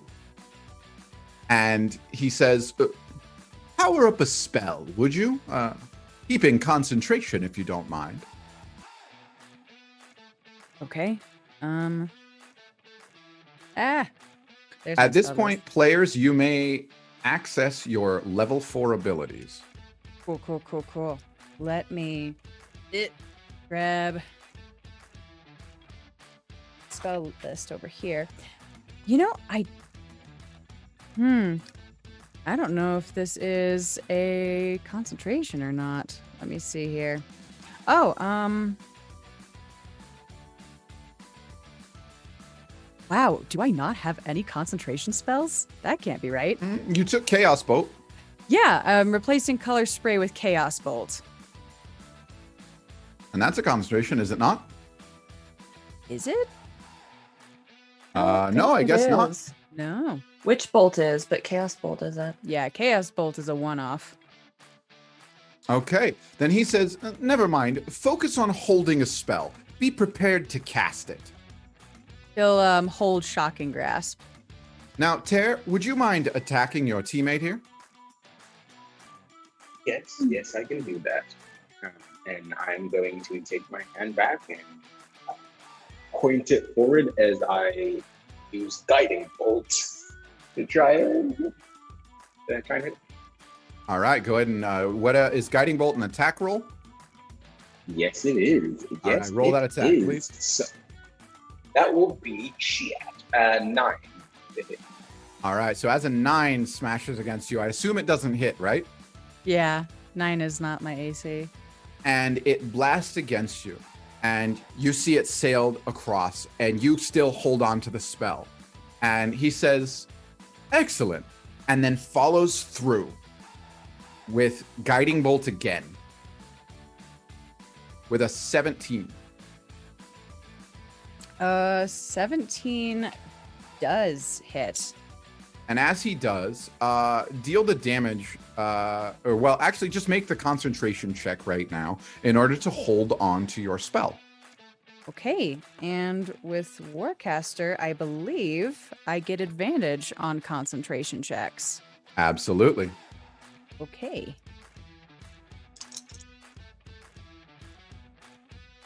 Shit. Let's see here. What is my con? So it's just whatever I roll plus my constitution, is that right? Okay, so my total with advantage is 19. Okay. And as you suffer the blow from Guiding Bolt, you shake it off and you keep hold of your spell. And he says, now release it, Hiccup. Okay, he'll slap Tear. And Tear, is that an attack or a save from Tear? It is... Shoot. Sorry, folks. I am offended, disgusted, heartbroken. It's just an attack roll. All right, make that attack roll at Tear, please. Okay.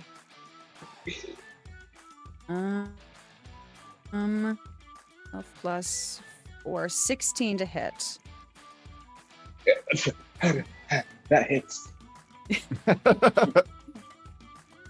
just a teaser slap. All right, and as you smack, he feels the shocking grasp run through him. And in here, you take no damage as he heals you quickly and says, now, your concentration, we're working on it. Good job maintaining through that. Got to be able to hold through and hang on to that sort of thing. It can be the difference between life and death. Hiccup now has the Warcaster feat. You've been able to have advantage on saving throws, resulting when you take damage. You can perform somatic components of spells when things are in both hands.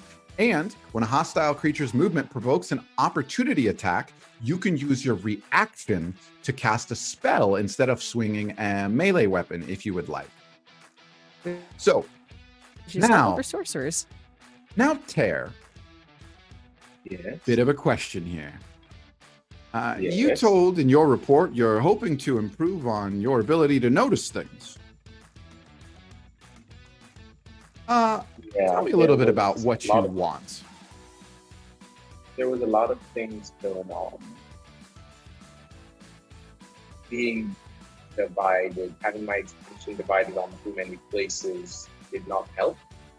I want to know where I need to lay the most effort and find out what's most important. Just what I need to be doing before I get stuck in a place where I have to figure it out. Excellent. It's also been rough not being any help to any of the people around me, so I want to make sure that spreading some of that good love around. Then I have just the idea. First off, roll a perception check. Absolutely. Yes. Okay. And roll it first without your new ability. Okay, cool. That'll be 17. You notice throughout the room that there is a creature over at one of the shelves and a desk. And at this moment, Dunja says, "Are we alone?"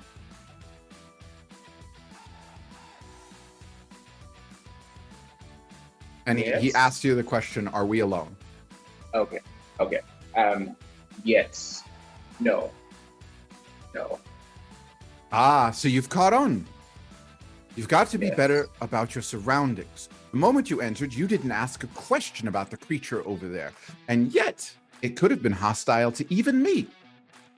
We've got to work on that, Tear. And I know just the reading you ought to do. Orbite. And he calls over the Orbite. And this creature is a wooden mechanical creature that comes stumbling over. And it's made of different shades of metal and wood. And he says, I'd like the following books. And he lists off a couple of books in different languages, some in Elvish, some in Dwarven, some in Common. And as he lists them off, the Orbite stands still. And then in the center hole of its chest, a small sphere drops and it's glowing. It reaches in and hands it out to him. And he says, "Oh no, not for me, for my friend here." And it leans over and goes to hand you a small sphere. Okay. I'll take it for 10. You'll take it? Yes, I will. And as you grab it, you'll feel a shock run up your hand. And a flood of information comes into your mind as you suddenly have read the Ranger's Guide to Your Surroundings. Have read Reading People and Their Silent Languages from the Dwarven Hero of Psychology. You have suddenly just read an Elvish book on the art of listening. And you now have gained the Observant feat. An Orbite, quite a clever little thing designed up, capable of reading information in our stead and transferring it to me. It doesn't do the same as me personally reading it, but it does help speed things along. So you have now gained the Observant feat. Now, there's one more thing I think you two are about ready to learn. And we cut across. And as we look back, now we see Hakita running Brutus through the obstacle course. And as you finished it for the third time, you run up and Hakita is standing there ready to spar with you. Weapons thrown by the side, and she stands ready, fists up. Oh, I dropped my sword. I mean, I don't drop it. It's actually, I treat my sword very nicely. So I actually set it down on the ground. Now, little bit. And Hakita has Little, motioned I for stand you up to my to full challenge her. height. Oh. I stand up to my full height of 5'3". Like, And 6'4" Hakita beckons you forward. great, cool. What do you do? Brutus is gonna use some of the footwork that she did earlier in the fight against the Blade Songs, where she made sure to be like circling around the person who wasn't able to see her, just sort of instead of standing in one place, she's gonna stay on the move, and she's just gonna throw a punch as hard as she possibly can with her right, and then she's gonna do like a jab, a real hard jab in with her left hand. Okay. Go ahead and make those attack rolls. Okay.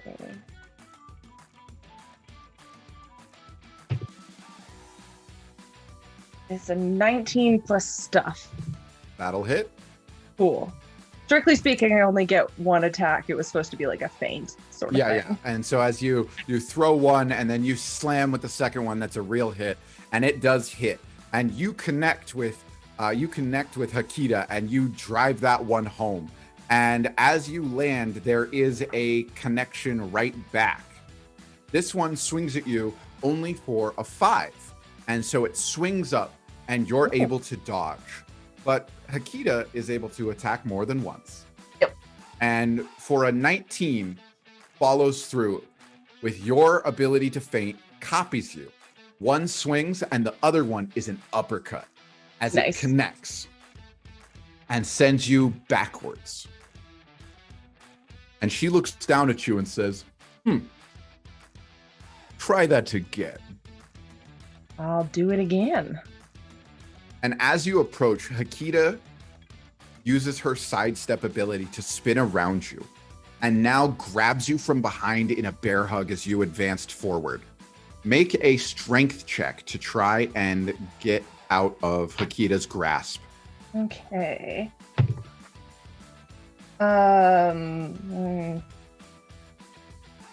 Just straight strength. Yeah, so you can so an athletics check is when you're grappled, so sorry, athletics. No worries. Sorry, I'm bad at math. 24.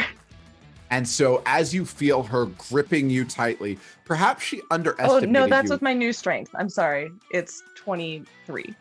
As she grips you, perhaps she underestimated you for like a split second, and you feel an opening and you thrust her arms open.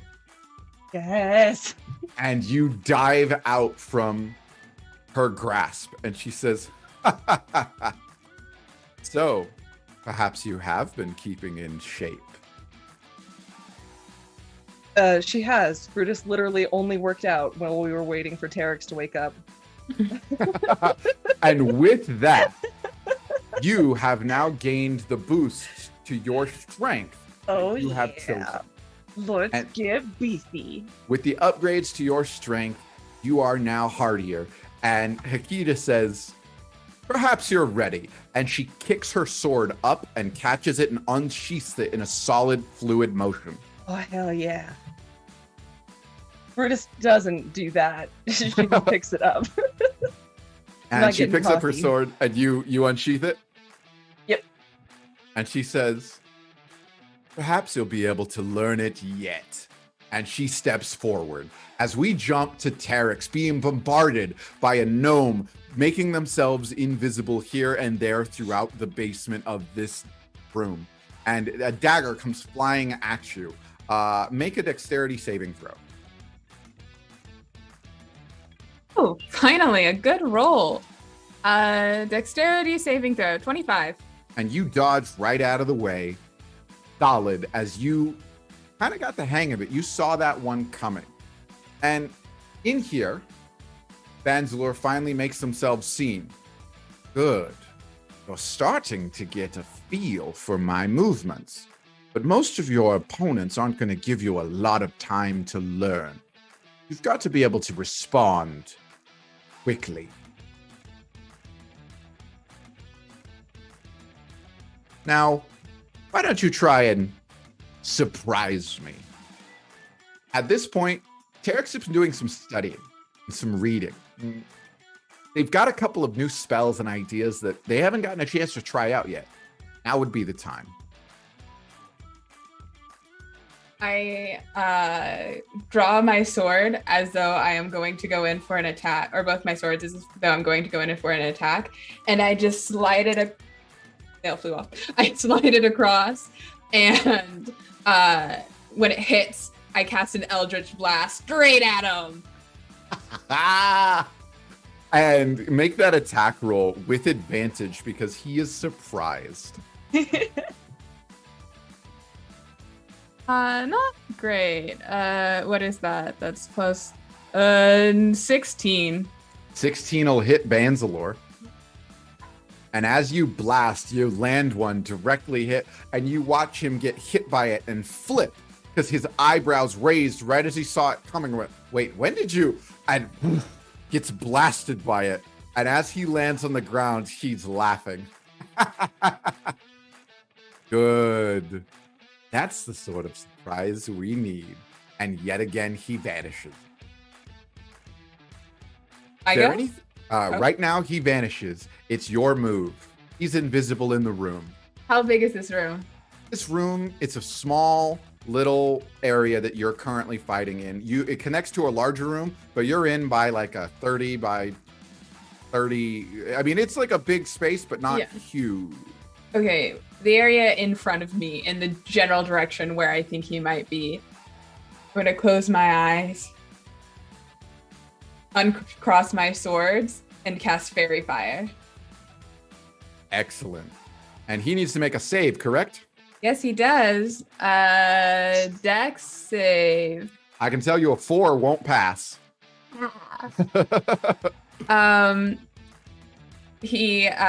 There's this like violet light sort of cube of light that explodes, and then it clings around his silhouette. And suddenly he can be seen. And Banzalore looks up and says, dropping his invisibility, suppose that won't be needed then, and advances at you. And as he connects, he rolls to attack, an 18 to hit. Yeah? And as he hits you, you suddenly feel tired as you suffer 1 level of exhaustion. Holy fuck. Dude, I just died. And you're going to again if we don't teach you some new things. And we jump to Ruby in the forest, chasing after her mentor. Always. And he calls back to you and says, now, I hear you've been studying up on some new abilities. You can't see her in the forest anymore. She seems to have stepped off somewhere and is hiding.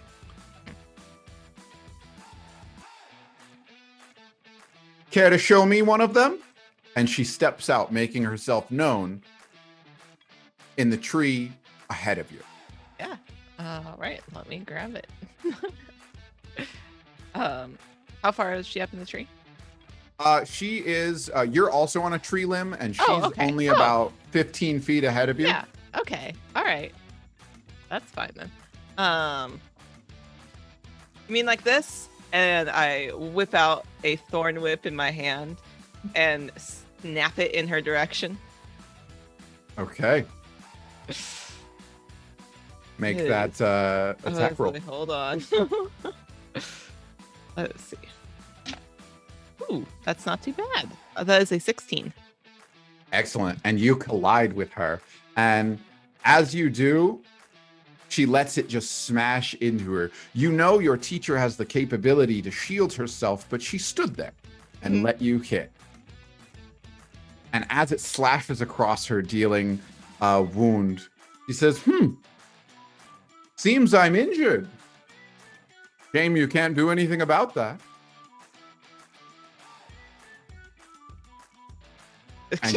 Ruby kind of shrugs. She's like, okay, and she casts Cure Wounds. Now, in order to do that, you're going to have to get... Yeah, she's going to jump over there, or at least try to jump over to the other branch. And as you jump across, you land there safely. Okay. And are able to administer your Cure Wounds. And she leans in as you heal the wound you've just dealt to her, and she says, now, someone's thinking about their party. But don't forget to think about yourself, she says as she leans backwards and falls off of the tree. And as she's falling, she withdraws 2 daggers and sails them upward at you. And as they fly in your direction, a natural 20 comes sailing and it strikes home as you are caught off guard by this friendly moment.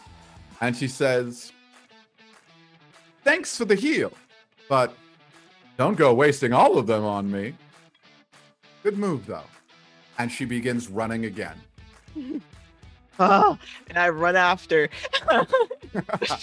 And you have this thought to yourself, how the hell did she hit me mid-fall? And you continue running. Now back to Tear and Hiccup in the room with Dungeous Wave. And he says to you, I've got to teach you something a little more special. And he casts Witch Bolt off in a direction in his room. And it's blasting out against the wall. And with another hand, he waves and then casts and holds a spell in his hand. And you recognize he's concentrating on 2 things at once right now. And he says, a little bit of a special ability I've cooked up. And perhaps you might be able to glean a little knowledge from this old half-elf. Now, give this a try. Now, I would like Pear to try and cast a concentration spell. Hiccup, be prepared to cast 2 spells. So, Tear, cast a concentration spell.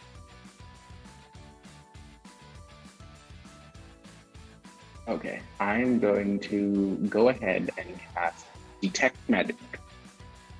And as you do, you sense magic As all that'll be throughout on the for room. 10 minutes, but it'll be on. And now he says, now do something else to take your focus. But I want you to really concentrate on letting go. The first spell is already active. And really, I've already taught you a little bit about this, right? Now, cast the second one as if the first one was permanent. Cast the second spell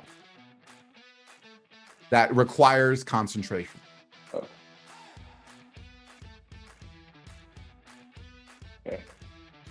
Okay, I'm going to... Okay, cool. I'm going to go ahead then and turn a little ways away as I cast Fairy Fire as well. And as you cast Fairy Fire, I want you to roll a I'm d20, going to no turn around and then modifiers. cast Fairy Fire in a block that is sent around, away from everybody else. So go ahead and cast that, but roll a d20 right now and tell me the number. No modifiers, Okay. just a flat d20. All right. Here we go.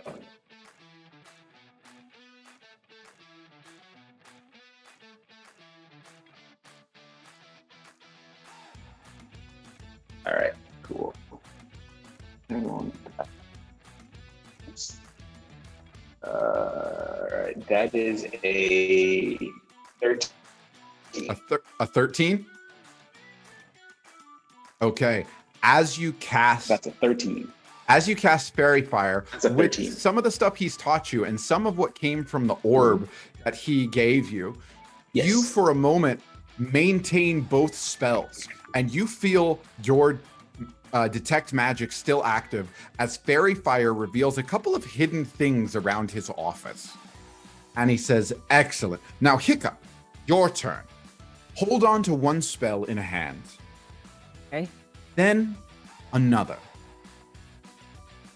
Oh, okay. And in one hand, he is going to hold Ray of Frost.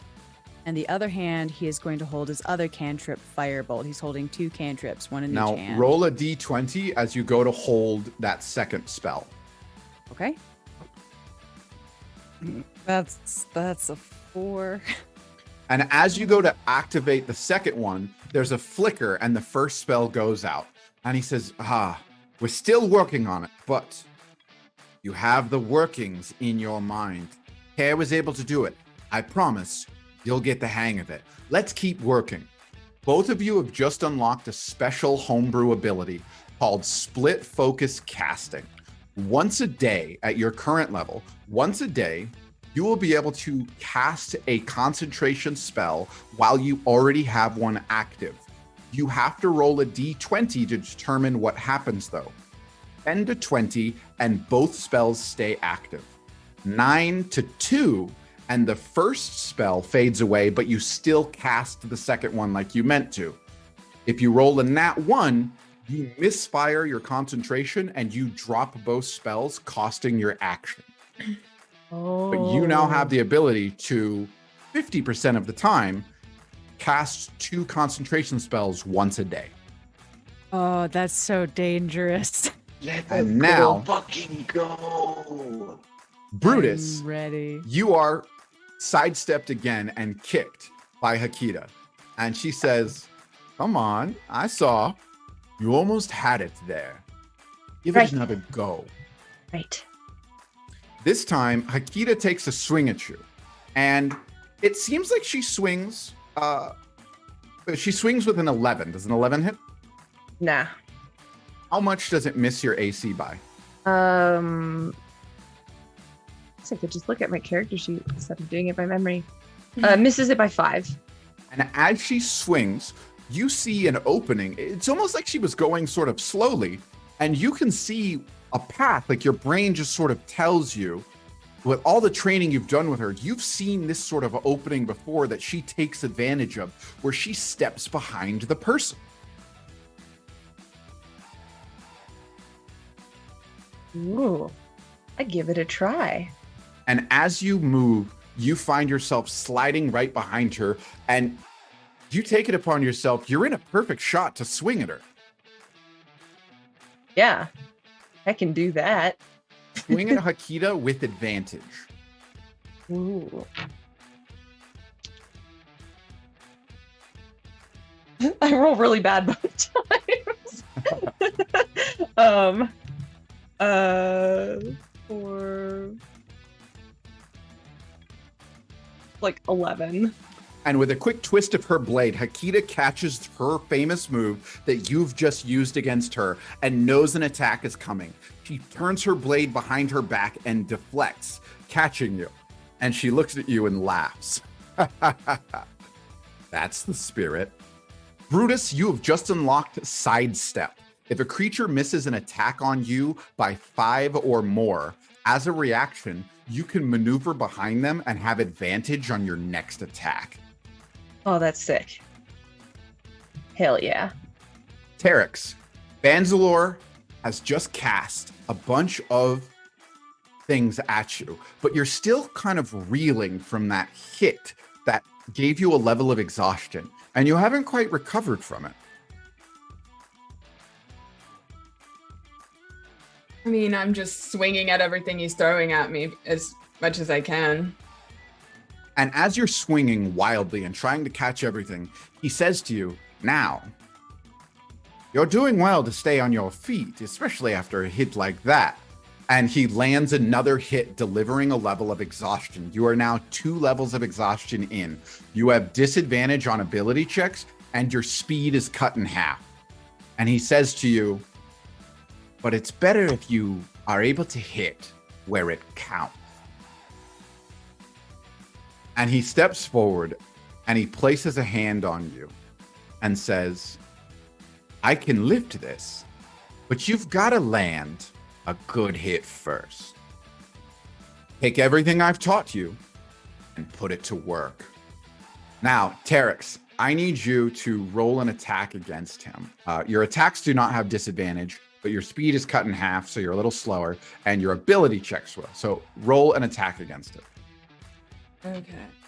And my attack is, you said it is or it's not at disadvantage? Is not at disadvantage. It's not at disadvantage. Okay, I'm gonna roll this die. My die has not been good to me. Yeah. That's a 2, so that's like a friggin' 8.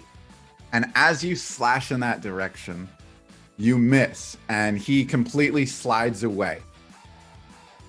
Then he pushes you down and says, come on, you've got to focus and find the right spot.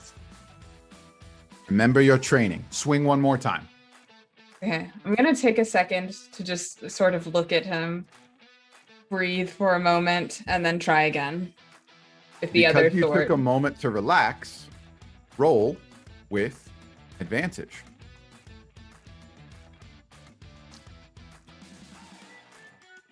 As good as one of those was a 1. 19. Excellent. And as you slash, he jumps back as you get pretty close to an important spot. And he says, woohoo! Now, not all your targets are just going to sit there and take it, but not bad. Terex, you have just unlocked Vital Slack. On a critical hit, you can deliver a level of exhaustion to your opponent once a day. Oh, okay. So when you roll a crit and you slash, you can tack on a level of exhaustion. Oh, yeah. Also, I'd like to blood curse at the eyeless Banzalore. Oh, yeah, absolutely. And you curse at him and he goes, hey, wait, what the? And Ruby, we are now with you chasing after Anafe. And Anafe turns and fires at you. And it seems to come dangerously close. Then she rolls out of the way and fires again. And another dagger comes your way. And again, it's dead on the mark. She's barely even looking at you. And you're curious, how? Oh, of course. This is my mentor. Of course I want to copy her moves. And roll a perception check. Yes.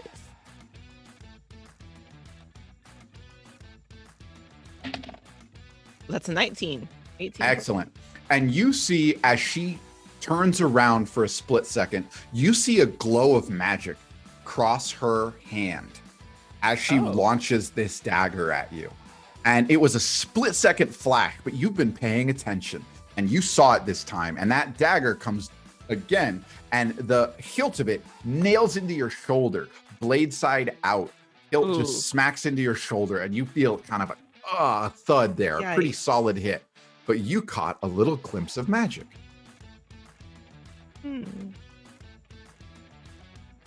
want to take this dagger out.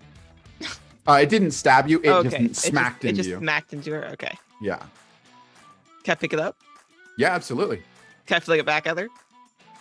Yeah. I'm going to try imitating what she did. Thinking I'm smart. Go right ahead. Okay. I'm going to focus on it. Just focus on her and throw it. Flick. And as you throw it, it doesn't have the same kind of power to it. And as you throw it, she catches it and smiles. It's not the dagger, dear. It's the thrower. And she throws it right back at you with that same glow coming across her hands. And that is a 17 to hit. Ooh. Can I shield? Yeah. My shield. And as you shield, it says, using some of my tricks. I suppose it's time we teach you this one. Finding an opening in your opponent is the best thing for your survival. So let's get you back into ensuring you can handle that. And she takes you down to the ground where you see her reveal what she's doing. And for a moment, her hand glows, and so do her eyes as she looks at a tree. And then she throws the dagger with absolute accuracy. And she said, I've been perfecting this trick for quite some time. It's a spell adding into your accuracy, but it took me a long time to focus on this. We've been training the spell from time to time for you, but it's time to put it into faster motion. I want you to try this again. And you try it and it fails. And she says again. And you try it and it fails again. And she drills you for an hour on this. Now, I want you to throw a dagger at this point. And finally, as you do, there's a glow in your hand for a brief second. Roll this throw with advantage. With advantage? Okay. Yeah. 17 and 18. And as you throw that dagger, it nails into the tree. And she says, Now that's the ticket. Ruby, you have just unlocked your special ability from your mentor, Calculated Shot. Ooh. Once per day, as a bonus action, you can calculate a target's weak point. You have advantage on your next range attack against that target. Nice. Nice. So as a bonus action for a rogue, you are able to gain instant advantage once per day. Cool. Okay. Cool. And now, let me see it again. And all members of Team 10 continue their hard day of training, working against their mentors and learning how to stay alive. And it is after this very long day that you find yourselves back, one by one, reporting back to your apartment. And you make your way up, and everyone is finally in there, all coming in their own time. But you are all gathered as a few hours later, there is a ding at your door, and they slide open, and a messenger steps out and says, "Scroll for Team 10. Yeah, I'll take it. Sus. And as you approach, there is a scroll, and it looks very similar to the ones that Mac offers. And on it, there is a seal. And on the outside of the seal, you see a crest, and scribbled into it, Jarvis. Yeah. I thank the messenger and take it from him. And the messenger turns and leaves and heads out. Oh, I go into our main living area, like our basically our living room. Hiccup is totally stretched out of. Hiccup is stretched out across the couch. Mail time. It's He's like, mail. cool. He's like, cool. What does it say? I can't read. Yes. Makes me real. We're gonna have to deal with that later. And she cracks it open and unrolls it. And as you unroll this, I bet you inside, found the gold. you see a few sentences. Altair located. Capital City, Land of Forge, Gimdry. Awaiting Team 10's arrival.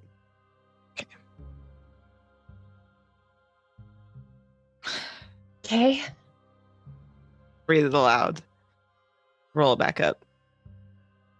And at the bottom, there is a signal of Jarvis's symbol for when you are ready to teleport to his location that he has set up a... What time of day is it? It's been a long day of training, I know, but what time of day? It is heading into dusk. It'd probably be more prudent if we went in the morning first thing. Yeah, you can leave whenever you'd like. I'm gonna echo that thought to the rest of the group. First thing in the morning. Yeah. I'm sorry. They're looking to Terex. We could go now. Okay, first thing in the morning, but that means you actually have to get up. I'm mostly on time. I immediately give her a suspicious look. All right, first thing in the morning. You can't be mad at me. I died. Don't use that against me. Oh Don't my you God. dare. I mean, I would. Me, the player, not Okay. Brutus. Brutus would never do Okay. that. First thing in the morning. I expect everyone to be up. If you're not, I will come and get you. I cannot confirm or Yeah. deny how nice of a waking it will be. Fair. Affirmative. Maybe Ruby's just going your to- death makes it harder for you to wake up. It's okay. Ruby's gonna kind of look around at the rest of the. Oh, no. We lost a tear. Oh no. Oh, our cameras. I'll give us a second. Yeah. See what our our tech person wants to do. That's all right. We'll get them shifted here in just a second. Okay, adjust our cameras.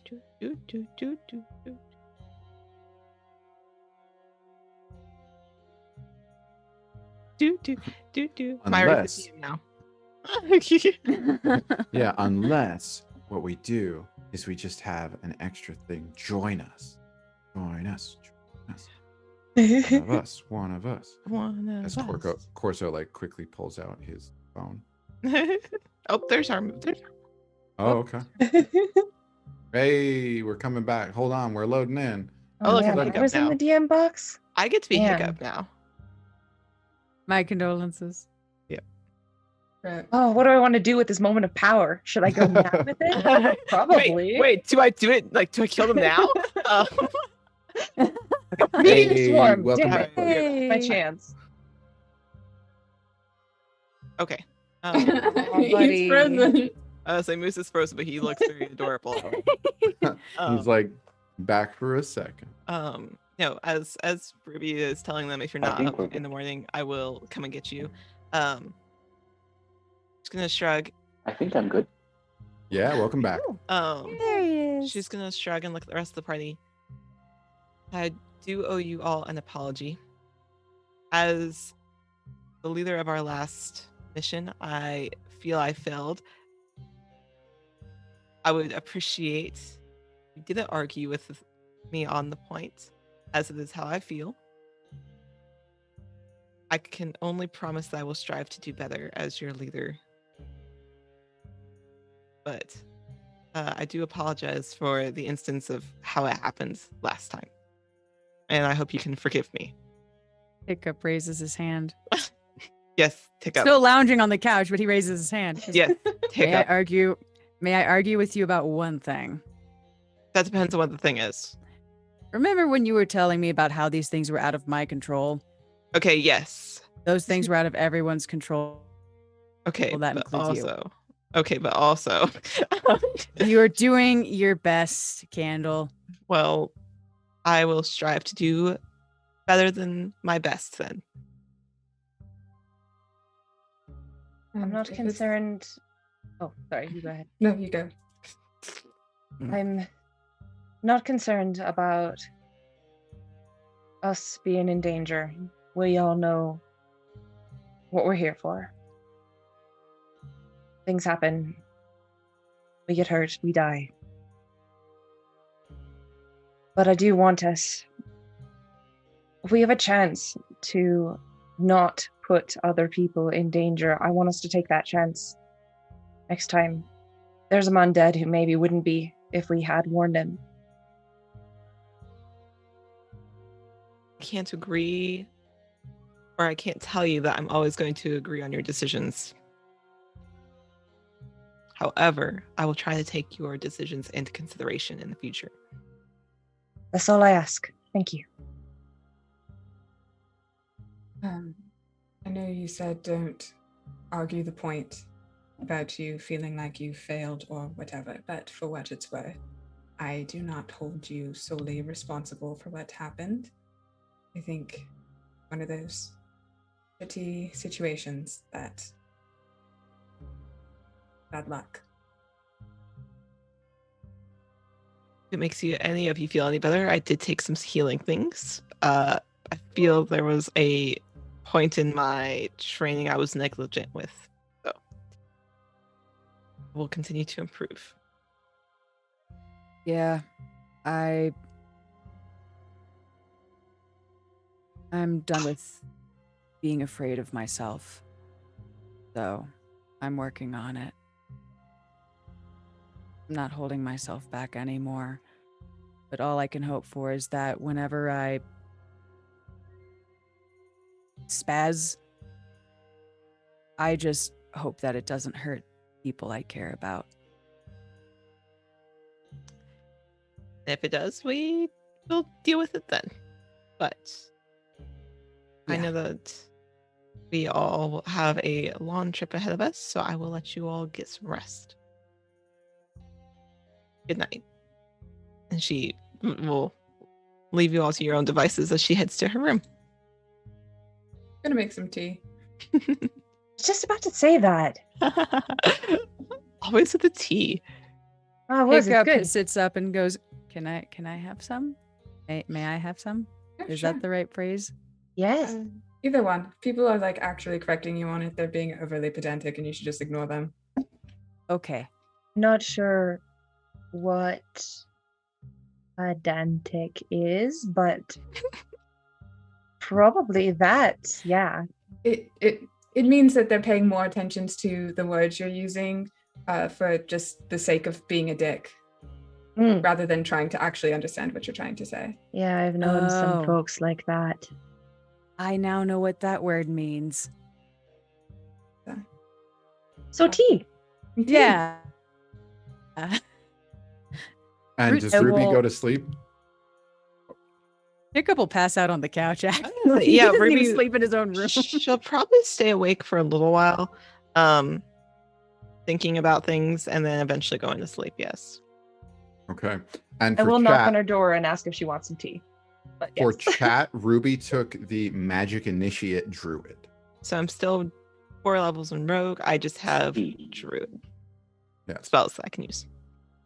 And throughout the night, you're all able to get some rest as you've decided to leave first thing in the morning. And again, Brutus, you're struck by strange dreams of Yeah.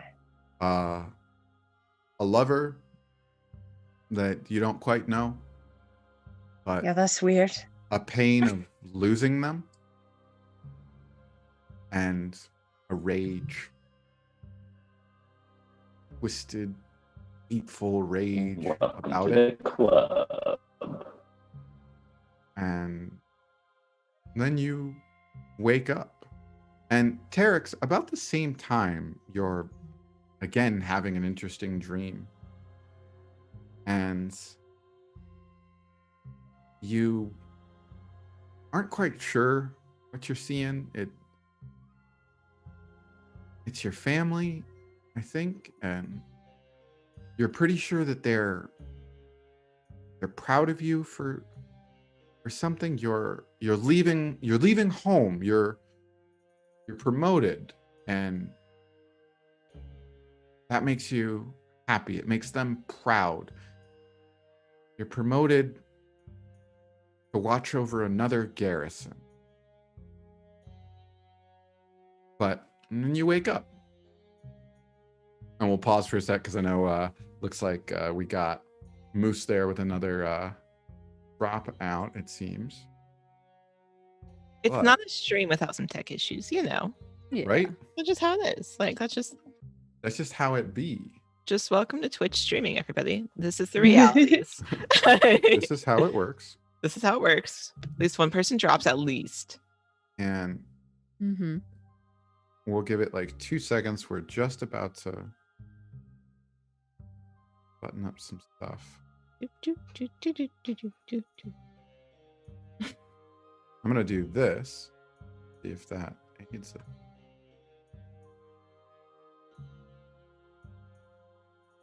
Placeholder Moose is now DM. Yeah. So yeah, I just jumped in with my phone to placeholder. And as I soon do as he feel jumps in, very special because I feel like I'm always Terex when things swap around. You are. So- You are just meant to. That's how you know you're just meant to be Terex. Like that's just how you know. and the two of you have woken up from your strange dreams at about the same time. You don't know that, but you hear something outside. Oh no. I get my sword. I grab my swords. Always. Yeah, don't. And you all have windows, but there's also larger windows in the living room. You know that you could also take the elevator down, so it's all up to you in how you handle hearing a noise. I'll peek out my window first before I head down. Okay. Yeah, take a look before sounding an alarm. And as you peek out your window, you roll a perception check. Oh, but I'm bad at those. Probably cuddling one of the couch cushions out in the meeting area. That's a 21. 6. Brutus, you look out the window and you see something sort of round the corner, and you like weren't able to get a glimpse at it. But Terex, you are looking out of your window and you look right at the right spot at the right moment before it rounds the corner. And you get a look at a bear. It looks like a bear, but there's something strange about it. Like it's covered in like veins, vines, just something about it. It's this interesting, glowing, slightly green and black along those veiny, viney things all over it. They seem to be like under its skin though. And it walks around the corner. I'm gonna go down and try and figure out what that is. How did it get to the tent? It's down on they're looking out their windows down outside. Oh, thank you. Got really Yeah, close. yeah. No, I'm going to go just kind of sort of run down to see it. Great. Brutus, you saw something go around the corner, but you didn't see anything about like what it was. I think she'd probably not quite as quickly because she doesn't know that it's anything.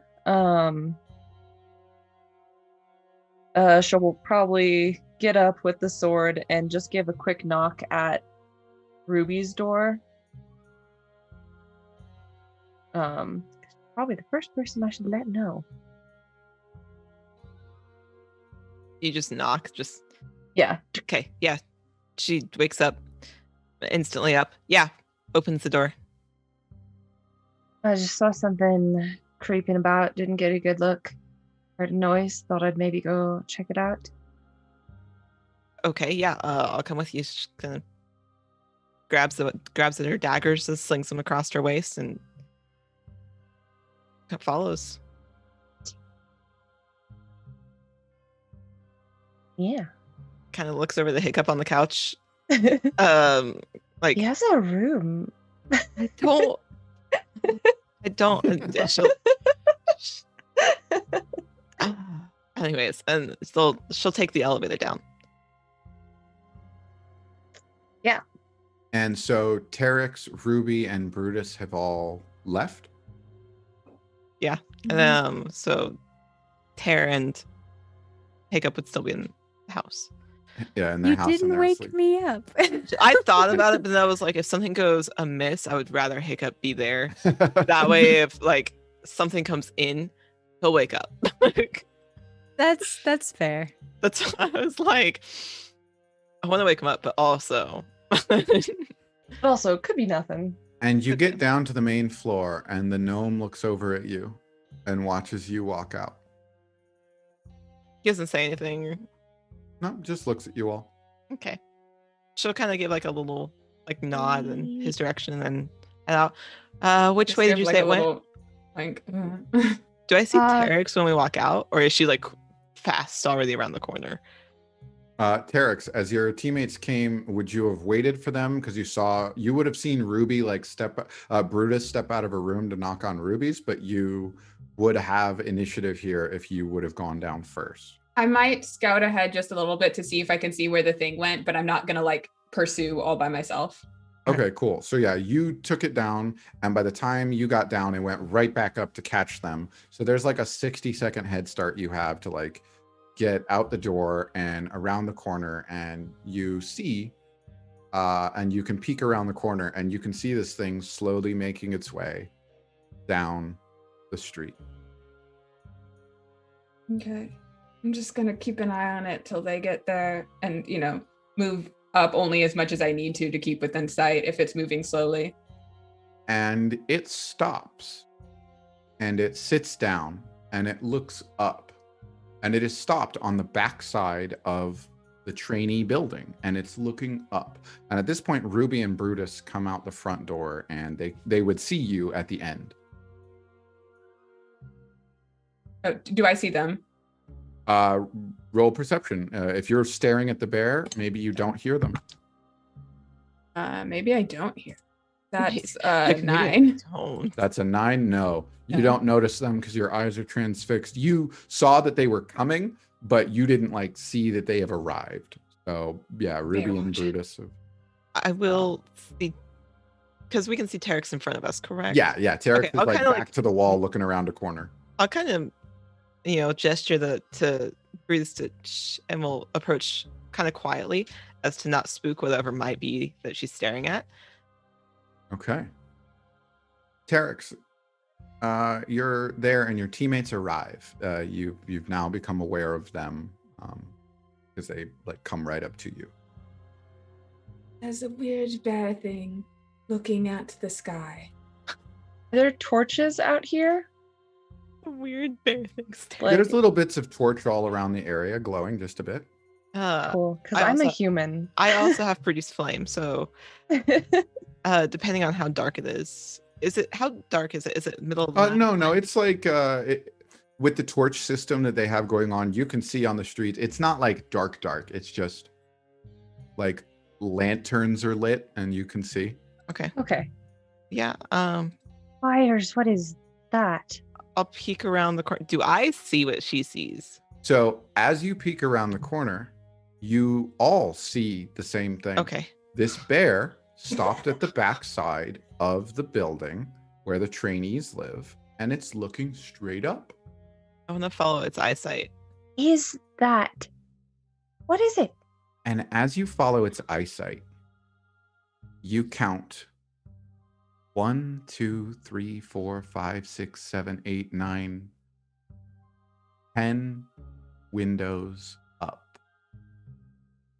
Okay. There is someone being suspended by thick vines or branches that seem to have come up the edge of the building and given her a shelf as she sits and looks inside of what seems to be Tear's window.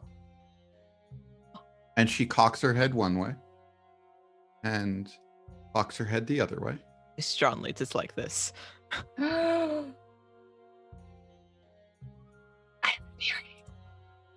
I need all three of you to roll a stealth check. Okay, bet. I actually don't have disadvantage right now because I would say, how is In your bed. stealth? Yep. Actually, how is your Um, stealth? That's a natural 20 for a total Okay, 26. Bet. How's your stealth, Mary? um Because if you when don't I'm not have- wearing armor, it's actually okay-ish. Okay, I was going to ask because if not, I have guidance now, so I was going to give you guidance if you. need. I don't have proficiency, but since I don't have disadvantage right now, I have a 17. Okay, I was going So. to say I have an 18, 13 plus 5 for stealth, so Excellent. we a stealthy bunch. And so you all hold your breath as you realize someone is looking in Tear's window. Do they look familiar to us? Not at all. Not at all. Not even walk. Like we've never seen them before. Not at all. Fantastic.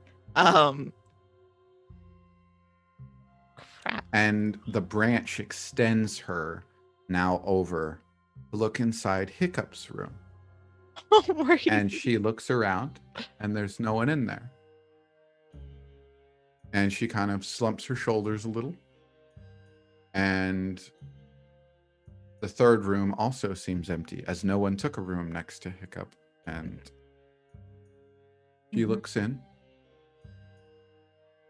And the branch then begins to retract, goes to the corner of the building and slowly lowers all the way back down to the ground. And she reaches out a hand. And everyone roll a perception check. Cool. As we're doing that, Brutus is whispering like, "What's the protocol here? Who do we tell? There's got to be a quick way." If they move any further, I'm just. Brutus, did you speak out loud?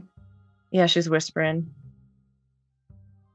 Let's say what's The bear. person behind you, the person in front of you, turns their head, and the bear turns. Oh crap. Yes. And as you notice the bear's movement, you look up, and she's gone. Crap. And the bear begins to slowly walk in your direction. Those.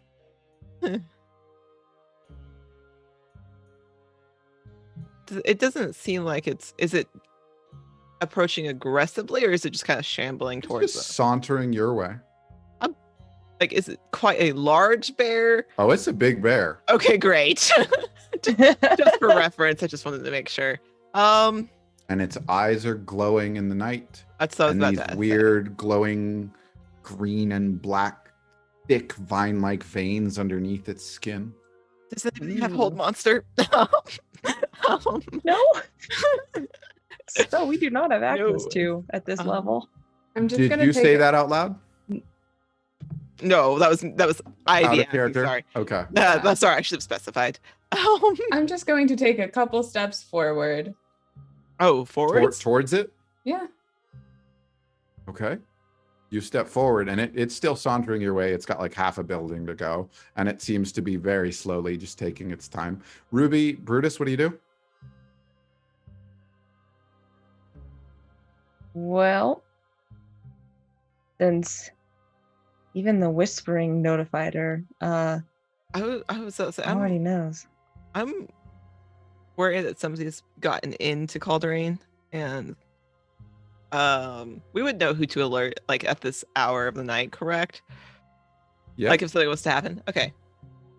I kind of want to tap Brutus and give like a Yeah. gesture, like a hand gesture of go ring the alarm or something.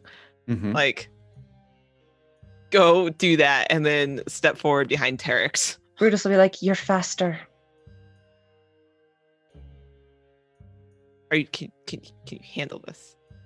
She's got her sword. She's good. Okay. I'm going since it seems to hear us anyways and knows we're there now. Rue's gonna be like, I trust you. Just be safe, and we'll go to ring the alarm or find someone that I'm sure Ruby would know who to tell. And as Ruby stands up and turns around to do that, you run right into that That's woman. what I was wondering. Oh, And it's like she says, "Hello. You Hey. must be the new Team 10. How wonderful it is to meet you finally." I'm sorry. I don't believe I know your name. And she extends her hand out, and it's an amalgamation of bark, skin, and vines and dirt, and what seems to be a humanoid hand under there, as she says, "Hi, well, I guess it's okay. I'm Sharwin. I'm the Guardian." And that's where we end today.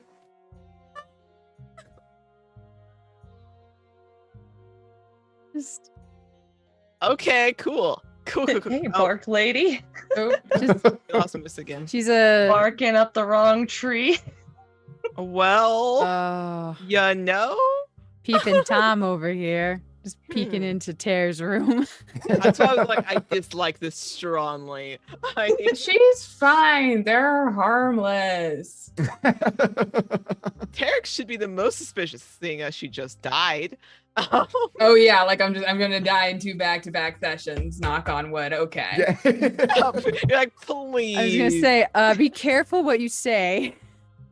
We're gonna switch it over to some upbeat music as we are wrapping up our stream here. This has been Cauldareen Chronicles Woo! Stream 5. We did this. Oh, y'all just hit the community challenge, 75% complete. Nice. I may just Yeah. Nicely done. Y'all are 25% away from unlocking the 5th member for Melee Ball, which is one of our other streams that we do on Mondays. Melee Ball. You can is check great. that out. It's an amazing thing. We've got amazing casts coming up.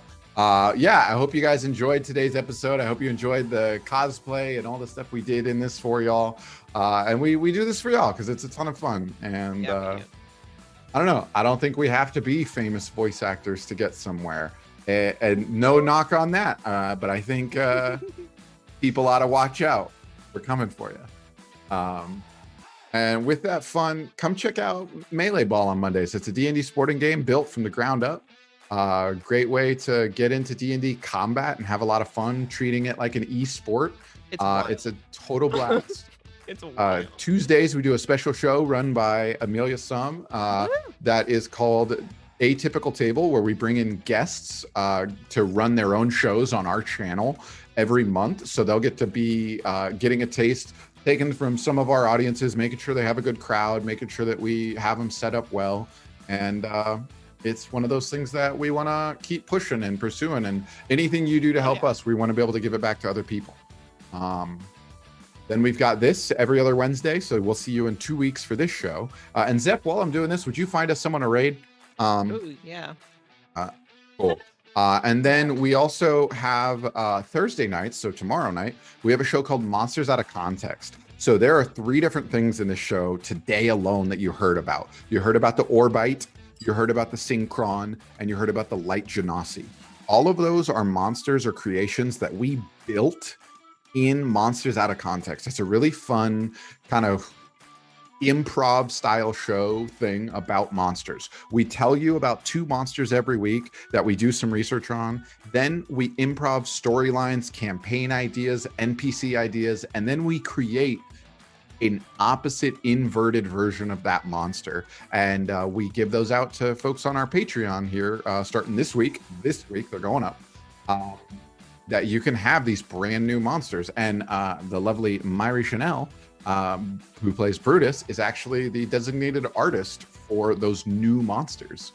So, we've got a group that we're going to raid here in a second. So it's super fun to have you. Yeah, we're going to be raiding Fabled 42 with our group. Please, like I said, we're trying to get out there. We're trying to get to partner by the end of this 26 episode show, and this was episode 5. We got 21 more to go, and the Cauldareen Chronicles will be wrapped up, at least season 1, depending on how it goes. That depends on if you kill us and how many more times. We'll see if y'all make it. Thanks. I love it with the confidence. At the end of all of that, we hope to be standing somewhere very different and giving y'all an even better show every step of the way. Please remember to follow everyone here. I'm DND_Corso. Brutus was played by Myri Chanel. Pear was played by @TheSuperGoat. They're having a little bit of internet troubles today in Sudan, but hey, halfway across the world, I'm so glad he got to join us anyway. Hiccup was played by @Songbird the Bard. Perix was played by @Amelia Sum, and Ruby was played by @GameRaiderGirl. Please remember, all behind the scenes work at the Cauldareen Chronicles is produced by Sunset's Brew of the Torpid Gaming Network. Give them a follow at twitch.tv/Torpid Network. They stream tabletop RPGs on Tuesdays at 7 p.m. Pacific and a variety of other games throughout the week. And make sure you give Sunset's Brew a follow on TikTok @Sunset's Brew. He's the potion guy. You'll love it. Go check it out. You've watched the Cauldareen Chronicles here on Twitch with the Lark Network. Remember, we're about to raid somebody with all of you fantastic folks. We are going to head to the Discord in about 10 minutes. So with that time, leave your computer up on their stream to help boost their stuff. And if you stick around and watch them, awesome. But at least leave your computer up for like 10 minutes to help their analytics. And then if you want to come hang out with us, give us 10 minutes to get regrouped, settled, and some of us will be in the Discord. We'll put that Discord out there right now. I can see it. And without further ado, let's go raid. And when we get there, tell them Lark Raid, LARK Raid. Let's do it, baby. See y'all real soon. 2 weeks for the next episode. Hi, everybody.